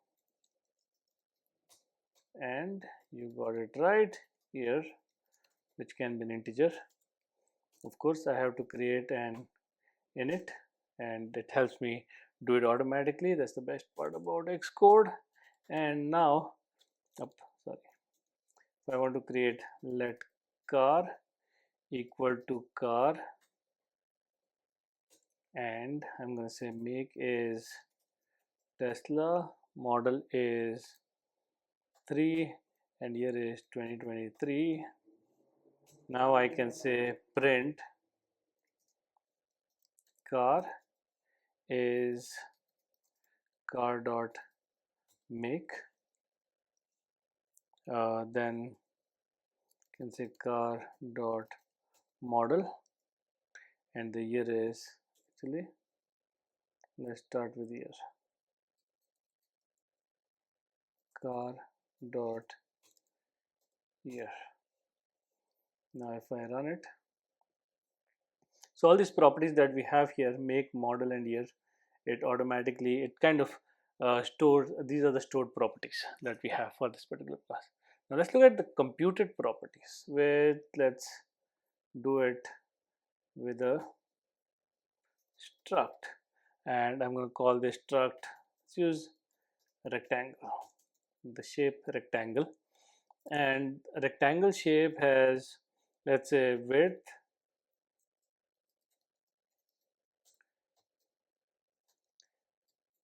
double, and has a height, which is also double. Now area, which is a double, return width times height. So if you see what I'm doing here, I have width and height, and area, which is a computed property. Let rectangle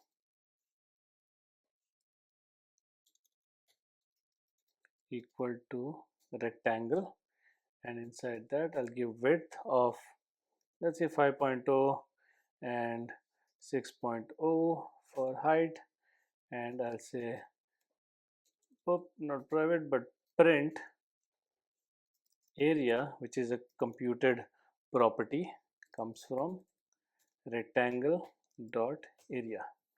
If I run it, I should have 6 times 5, which is 30, which is the area of the rectangle.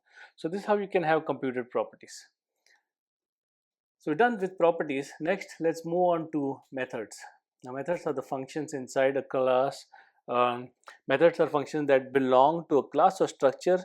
Instance methods operate on instances of the class or structure, while there's type methods that are associated with the type itself. So what do I mean by that? Let's look at some instance methods in class. Let's create a circle class, and inside this I have radius, which is double, and then I have initialization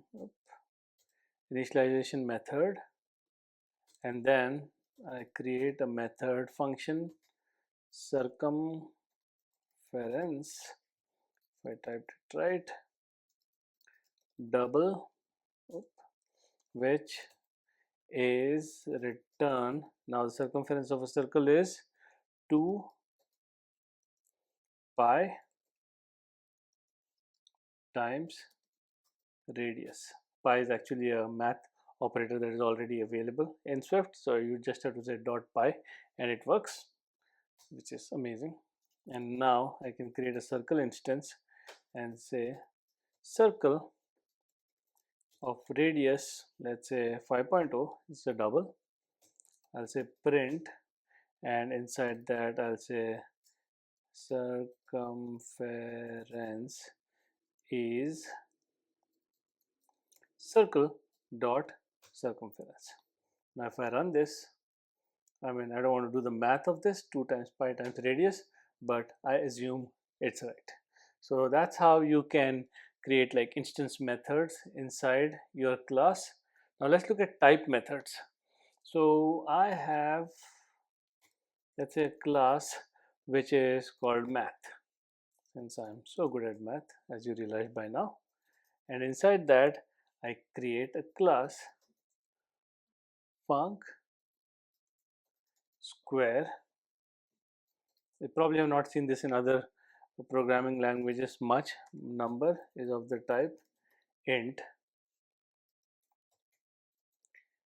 and return number times number, which is more like I'm squaring. So this is a type method where you start with class and you assign that value, and I think since I'm returning int, I have to have the return type. Now if I print square of 4 is, just to everything here, I can say math function math dot square. Since it's a class function inside, I can directly call by the math method. Now you probably worked with class functions in other programming languages. If not, this is how it works. You don't have to create an instance of a particular class. You can directly call the class methods straight away. 4 times 4 is 16, and that's what we get here. So these are helpful, sometimes called as type methods, sometimes called as class functionality or class methods. That's how you do it. Now that we're done with methods, let's look at inheritance. Now inheritance allows a class to inherit properties and methods from another class. The class that inherits it is called a subclass, and the class being inherited from is called a superclass. Let's look at an example. So I create a class animal. Now this animal has a name, call it of the type string. Okay, next I need an initializer, which it automatically makes it for me. Create a method called as make sound, and I'll say print. By default, I'll just say some generic sound it makes. Next, I'll create another class called as dog, which is an animal. So here I'm inheriting. What I'm saying is I want to create a class which inherits all the properties and function or methods from a particular class, which is animal. So I don't need to create a name for it. Because animal has it, it also has a name. It has make sound, which I typed wrong. Make sound function available. Now if I want to override this, override func make sound, which means I don't want to use the parents method. I want to create my own method. And what does the dog do? It barks. So now when I create, let's say, an dog object, which is of the class dog with the name, let's say, Buddy, and dog dot make sound, what it will do is it will call the overrided method with this bark. Now similarly, if I create another animal, I'll say cat equal to animal name, call it meow, or actually let's not confuse it. Cat is Betty. Now if I say cat dot make sound, since it doesn't have any other class that inherits it, it's just going to use the animal and say make sound. Similarly, I can create a cat without overriding, and I can just say this is cat, and everything will work the same way as before. I can create another function inside here, more methods inside here, but this is how inheritance works in Swift. Now that we've completed object-oriented programming, let's create a brand new project from scratch and learn all these things that we did in one single project. So I'm going to create a class student which has name as a string and grade as an int. I'm going to create an initializer method which automatically gets created. Function, I'm going to say description, which returns back a string where it says return name is in grade. So it's not about your grade marks, but it's all about which grade you are in. So let's say I want to create a student object with the student class, and that student's class name is John, and John is in 5th grade. I can just say John 5th. Print, I can say student dot description. Now if I run this, it will say John is in grade 5. So that's perfect. Let's create a structure. Structure point. Now point has two parameters, or two the properties. Double variable y is also double, so point has coordinates x and y. That's what it is. And since it's a struct, I don't have to create a initializer method. So directly go to distance to a particular point needs point object, which returns back double. That gives me the distance to a particular point, where I say let dx equal to x minus point dot x, and then I'll say same thing for y coordinate, dy equal to y minus point dot y, not minus, and then this will return back dx times dx plus dy plus, oh sorry, dy times dy, dx times dx plus dy times dy dot square root. That's a built-in functionality that we can use. Okay, let's make sure everything is perfect. And now we'll create that point. Let's create 2 points. Point A equal to point x is, let's say 3.0 and 4.0. Let's create point B, which is point xy 6.0 and 8.0. Now let's look at the distance between the two. I just give some random values. So distance is slash point A dot distance to point P. This should work. Let's run it. Distance is 5.0. So it kind of gives me distance between 2 points. Perfect. Using struct. Now let's do a class subclass. Let's say I have a class which is a vehicle class, my favorite one, which has property of speed, which is of the type double. Now I can initialize this. Perfect. Let's create a function description.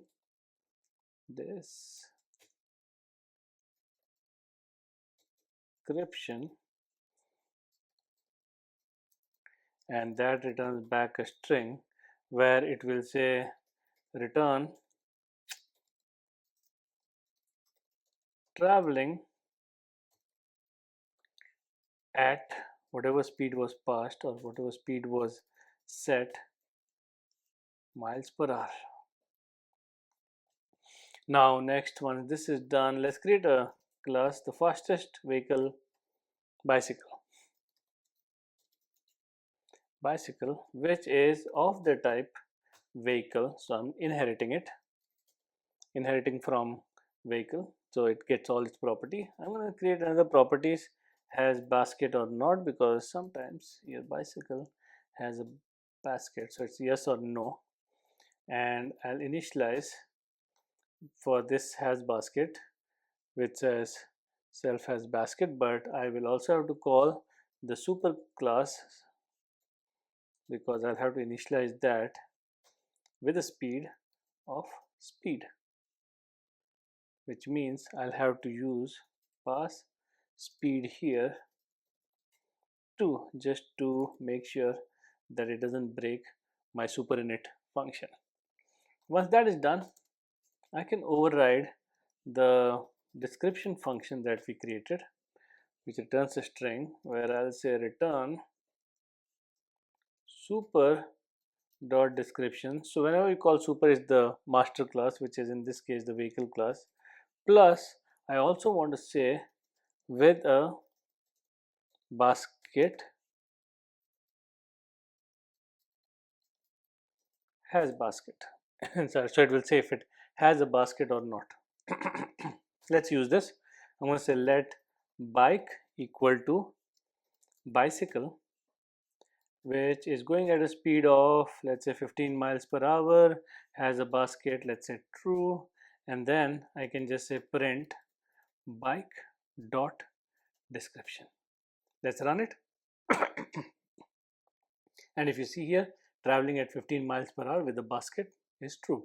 I can pass false and it will accordingly change that to false.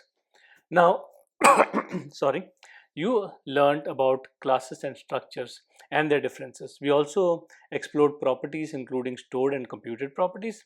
We practiced defining and using methods, both instance and type methods. And we also understood inheritance and how to create subclasses. Now, object-oriented programming is a fundamental concept in software development. The next section will cover protocols and extensions, which allow you to define blueprints for methods and properties, and to extend existing types with new functionality. That's how it's supposed to be done for modularity. If you have any questions, do let me know in my comments, and stay tuned for the next one. Protocols and extensions. Now, protocols and extensions in Swift provide a powerful way to define blueprints for methods, properties, and other requirements. They also allow you to add functionality to existing types. In this particular section, we're going to cover protocols, protocol inheritance, and extensions. Now, a protocol defines a blueprint of methods, properties, and other requirements for tasks or functionalities. Any class, structure, or enumeration can adopt to a protocol and provide an implementation. So it just gives you a basic definition, it doesn't implement stuff. So let's look at protocols first. So first, I'm going to create a protocol. I'm going to call it describable. Let's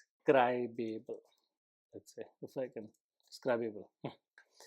Variable description. So this protocol, whoever implements it, or it's a rule that anybody who follows its description, it needs to have a variable description with string and should have a getter method.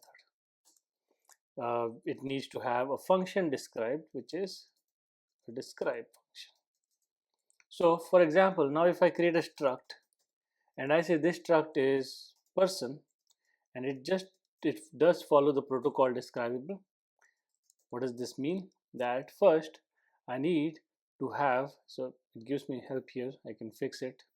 It says you need to have description string, and then you need to have code for description. So other than that, I have name, which is of the type string. I have age for this person of the type int. I have my description, which has return name and age. So I'll have that there. And in the describe function, I'll say print description. So I'll print this particular stuff here. I'll just put and just so that we can see it. So this is how you can create a protocol and then have other structs follow it. Now if I want to use it, I can say Alice equal to person with name Alice, you guessed it right, age 30, and I can say Alice dot describe. Now if I run it, let's say Alice and 30, which is name and age. So that's how protocols work. Now let's look at protocol inheritance. Now a protocol can inherit from one or more other protocols, adding additional requirements. So it makes it more complex, where you have a protocol which is, let's say, identifiable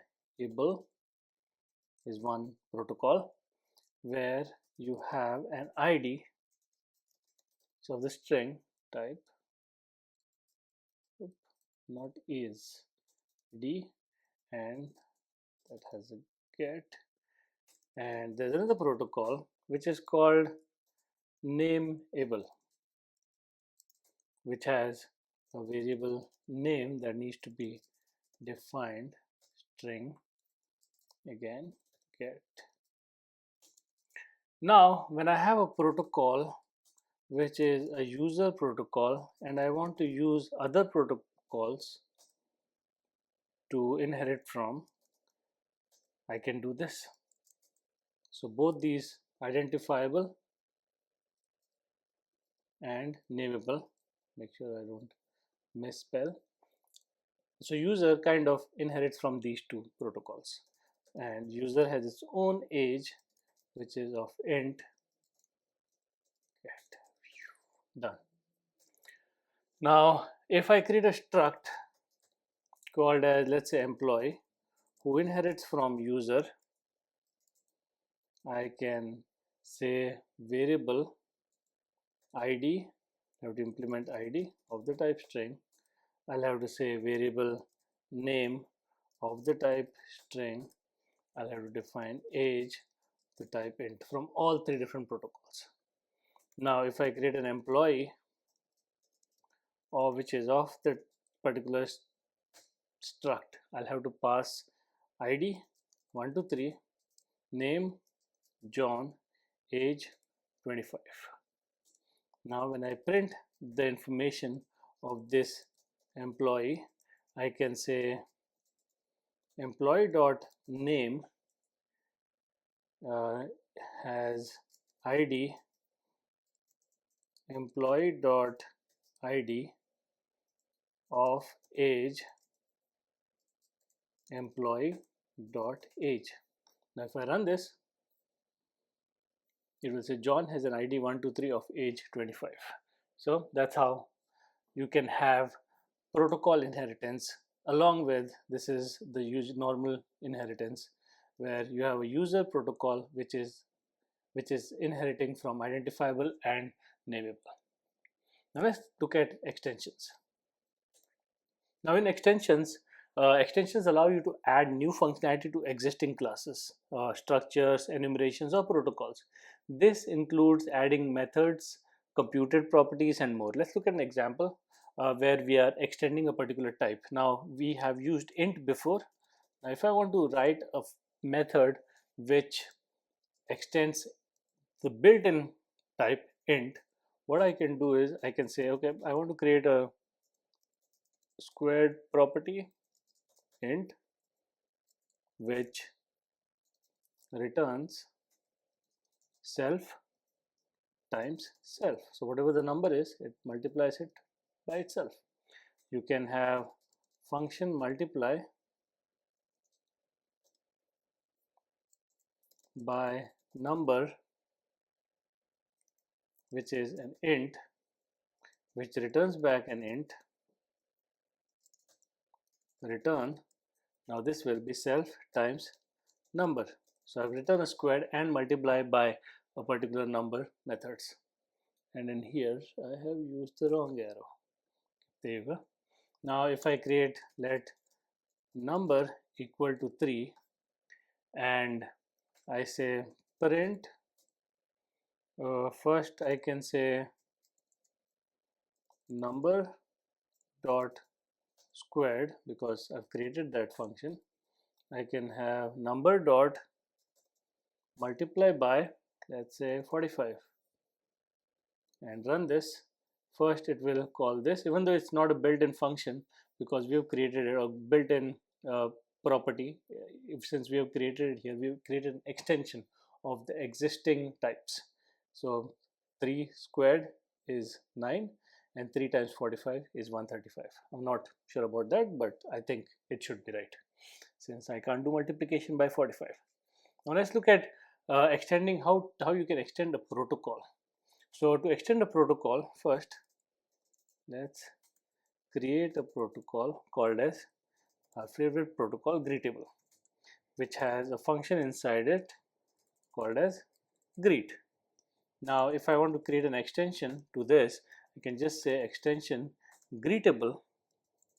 Now what functionality do I want to do? I want to extend the function itself. So whoever is implementing this doesn't have to implement the function print hello. So this is helpful when someone else creates a protocol and you want to extend that particular protocol with a common function that works throughout your application. You can do this. So I can say struct friend is of the type greetable. That's all. I don't have to actually implement the functionality because the extension does implement the functionality. So I can say friend equal to friend class, and then I can say friend dot greet. So if you see, it makes your life much easier by extending a particular protocol if you're using it again and again, has similar functionality. Now let's look at some practical exercises if you want to work along with me here.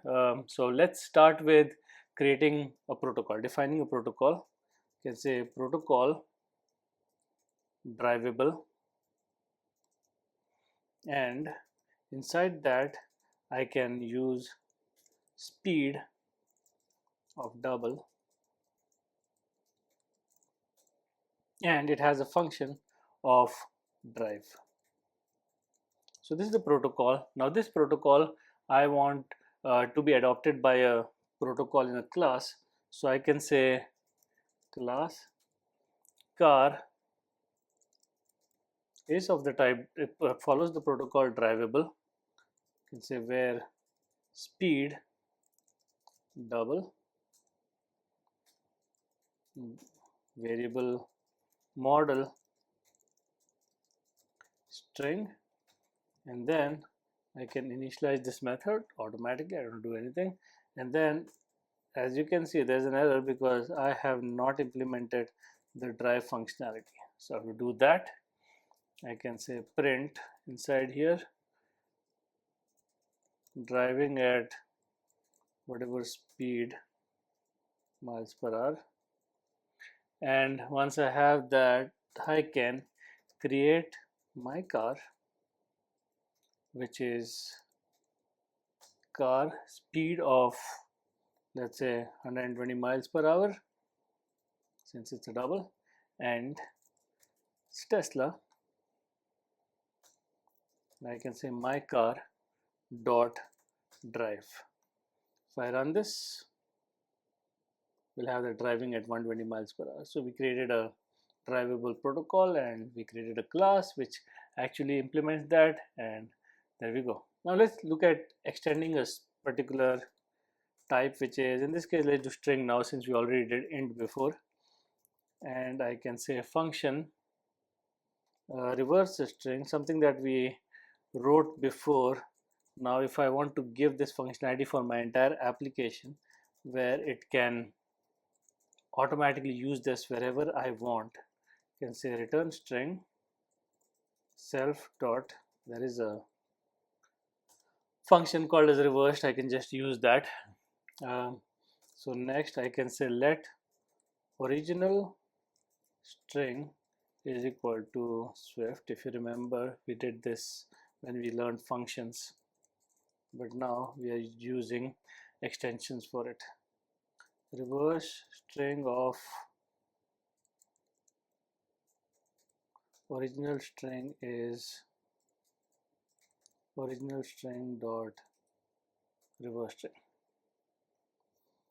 Let's run it. So we did everything right. Reverse string of Swift is this. So that worked perfectly fine. Let's look at protocol inheritance next. I have protocol animal, and this has a name, the type string get. I have, it does speak a particular way, is the protocol. And then we have a protocol pet, which inherits from animal, and I'll say this animal has owner string get. So I have another protocol here which inherits from animal. And now if I create a class of, let's say, dog, which is a pet, which means it inherits that protocol animal automatically. I can click on this here, fix this, and it automatically adds all these things here: name, owner, function. Forgot the initialization. Let's do that. Initialization is done. We have the function speak, which means I'll say print name says woof in this particular case because a dog. Now if I go ahead and create my dog object, which is of the class dog, and owner of this dog is, let's say, Alice, and name of this dog is Buddy, I can say my dog dot speak. Run this and we'll have Buddy says woof. This is how you can implement protocol extensions, protocol inheritance using that. So in this particular section, we have learned how to define and adopt protocols to create blueprints for methods and properties. We've explored protocol inheritance to add additional requirements to protocols. We've also practiced using extensions to add functionality to existing types and protocols. Now, if you have any questions, do let me know. Protocols and extensions provide a flexible way to structure and extend your code. The next section will cover error handling, which is crucial for managing and responding to errors in your applications. Again, if you have questions, leave them in the comments and I'll get back to you as soon as possible. Error handling. Error handling in Swift is a powerful feature that allows you to manage and respond to errors gracefully. Swift provides a range of tools to handle errors, including throwing, catching, and propagating errors. So that's what we're going to cover in this particular section: error protocol, throwing errors, handling errors, and propagating errors. Now, first, let's get into the error protocol. In Swift, errors are represented by values of types that conform to the error protocol. You can define your own custom error types by creating an enumeration that conforms to the error protocol. Let's look at how to define custom errors. So first, you can create an enum, which is called, let's call it network error. Those are the most errors that we have. Conforms due to error protocol, which already exists. And inside this, I can say case bad URL. That can be one case of error. Another thing that I can have is, let's say, request failed, and another one which a lot of times happens, unknown. We don't know what the error is. Next, let's look at throwing errors. To indicate that a function can throw an error, you use the throws keyword in the function's declaration. Inside the function, you use the throw keyword to throw an error. So let's look at an example. Let's create a function which is fetch data from a URL which is of the type string throws. This is how you use it. And inside here, I can say guard the URL not equal to empty, else throw network error dot bad URL. Now I can simulate a network request by saying let success equal to false. If not success, then throw network error dot request failed. So this is how I can simulate a network request, just to show you. Let's look at handling errors. Now there are several ways to handle errors in Swift using do catch statements, optional try, and force try. So let's look at do catch statements. In do catch statements, you start with, let me get rid of this. In do catch, what you do is you start with typing do, then you try to fetch data from a particular URL. Let's say, I think I remote deleted those. Let's put it back just for this example. So I have do try fetch from and then catch network error dot bad URL. If that's the error that we get from above, we can just say print bad URL. Another option that we can catch is catch for the next type of error, which is request failed. For that, we can say print request failed. Another one error which is unknown, or in this case we can just say catch the rest of the stuff, whatever it is, print an unknown error occurred. So there you go. This is how you can use the do catch statements. Another example is optional try. The optional try converts a throwing expression into an optional value. If an error is thrown, the expression evaluates to null. Let's look how we do that. Let data equal to try question mark. This is the optional try where you can say fetch data from, let's give an example, in this case http://example.com. let's give a random URL. So this is how you can use the optional try. Another example is force try. In force try, where is try exclamation mark converts a throwing expression into a value, but if an error is thrown, it results in a runtime error. Use it only when you are sure that the expression will not throw an error. For example, let's do the same thing. Let's data equal to try. Try exclamation. This is how we do force try, and fetch data from string. Let's say http sample.com, same URL, but this is how you can use the force try. Now let's look at propagating errors. You can propagate errors by using the throws keyword in a function's declaration. This allows the calling function to handle the error. So let's look at an example. I can create a function called as load data which throws error, and I can say try to fetch data, the same previous function which I have removed, that's why it's not gonna give me autocomplete. Example.com. Now here I can do try to load the data and catch. If it doesn't work, catch print failed to load data.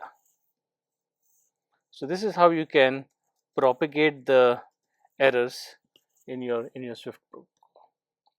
Now let's go over a practical example, complete based on whatever we have learned here, based on error protocol, throwing errors, handling errors, and propagating errors.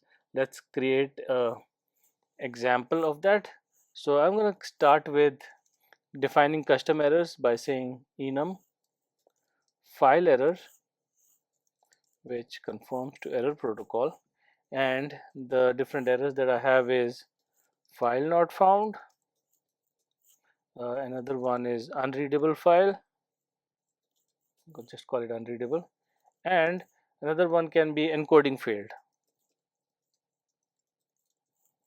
Okay, so these are my different errors.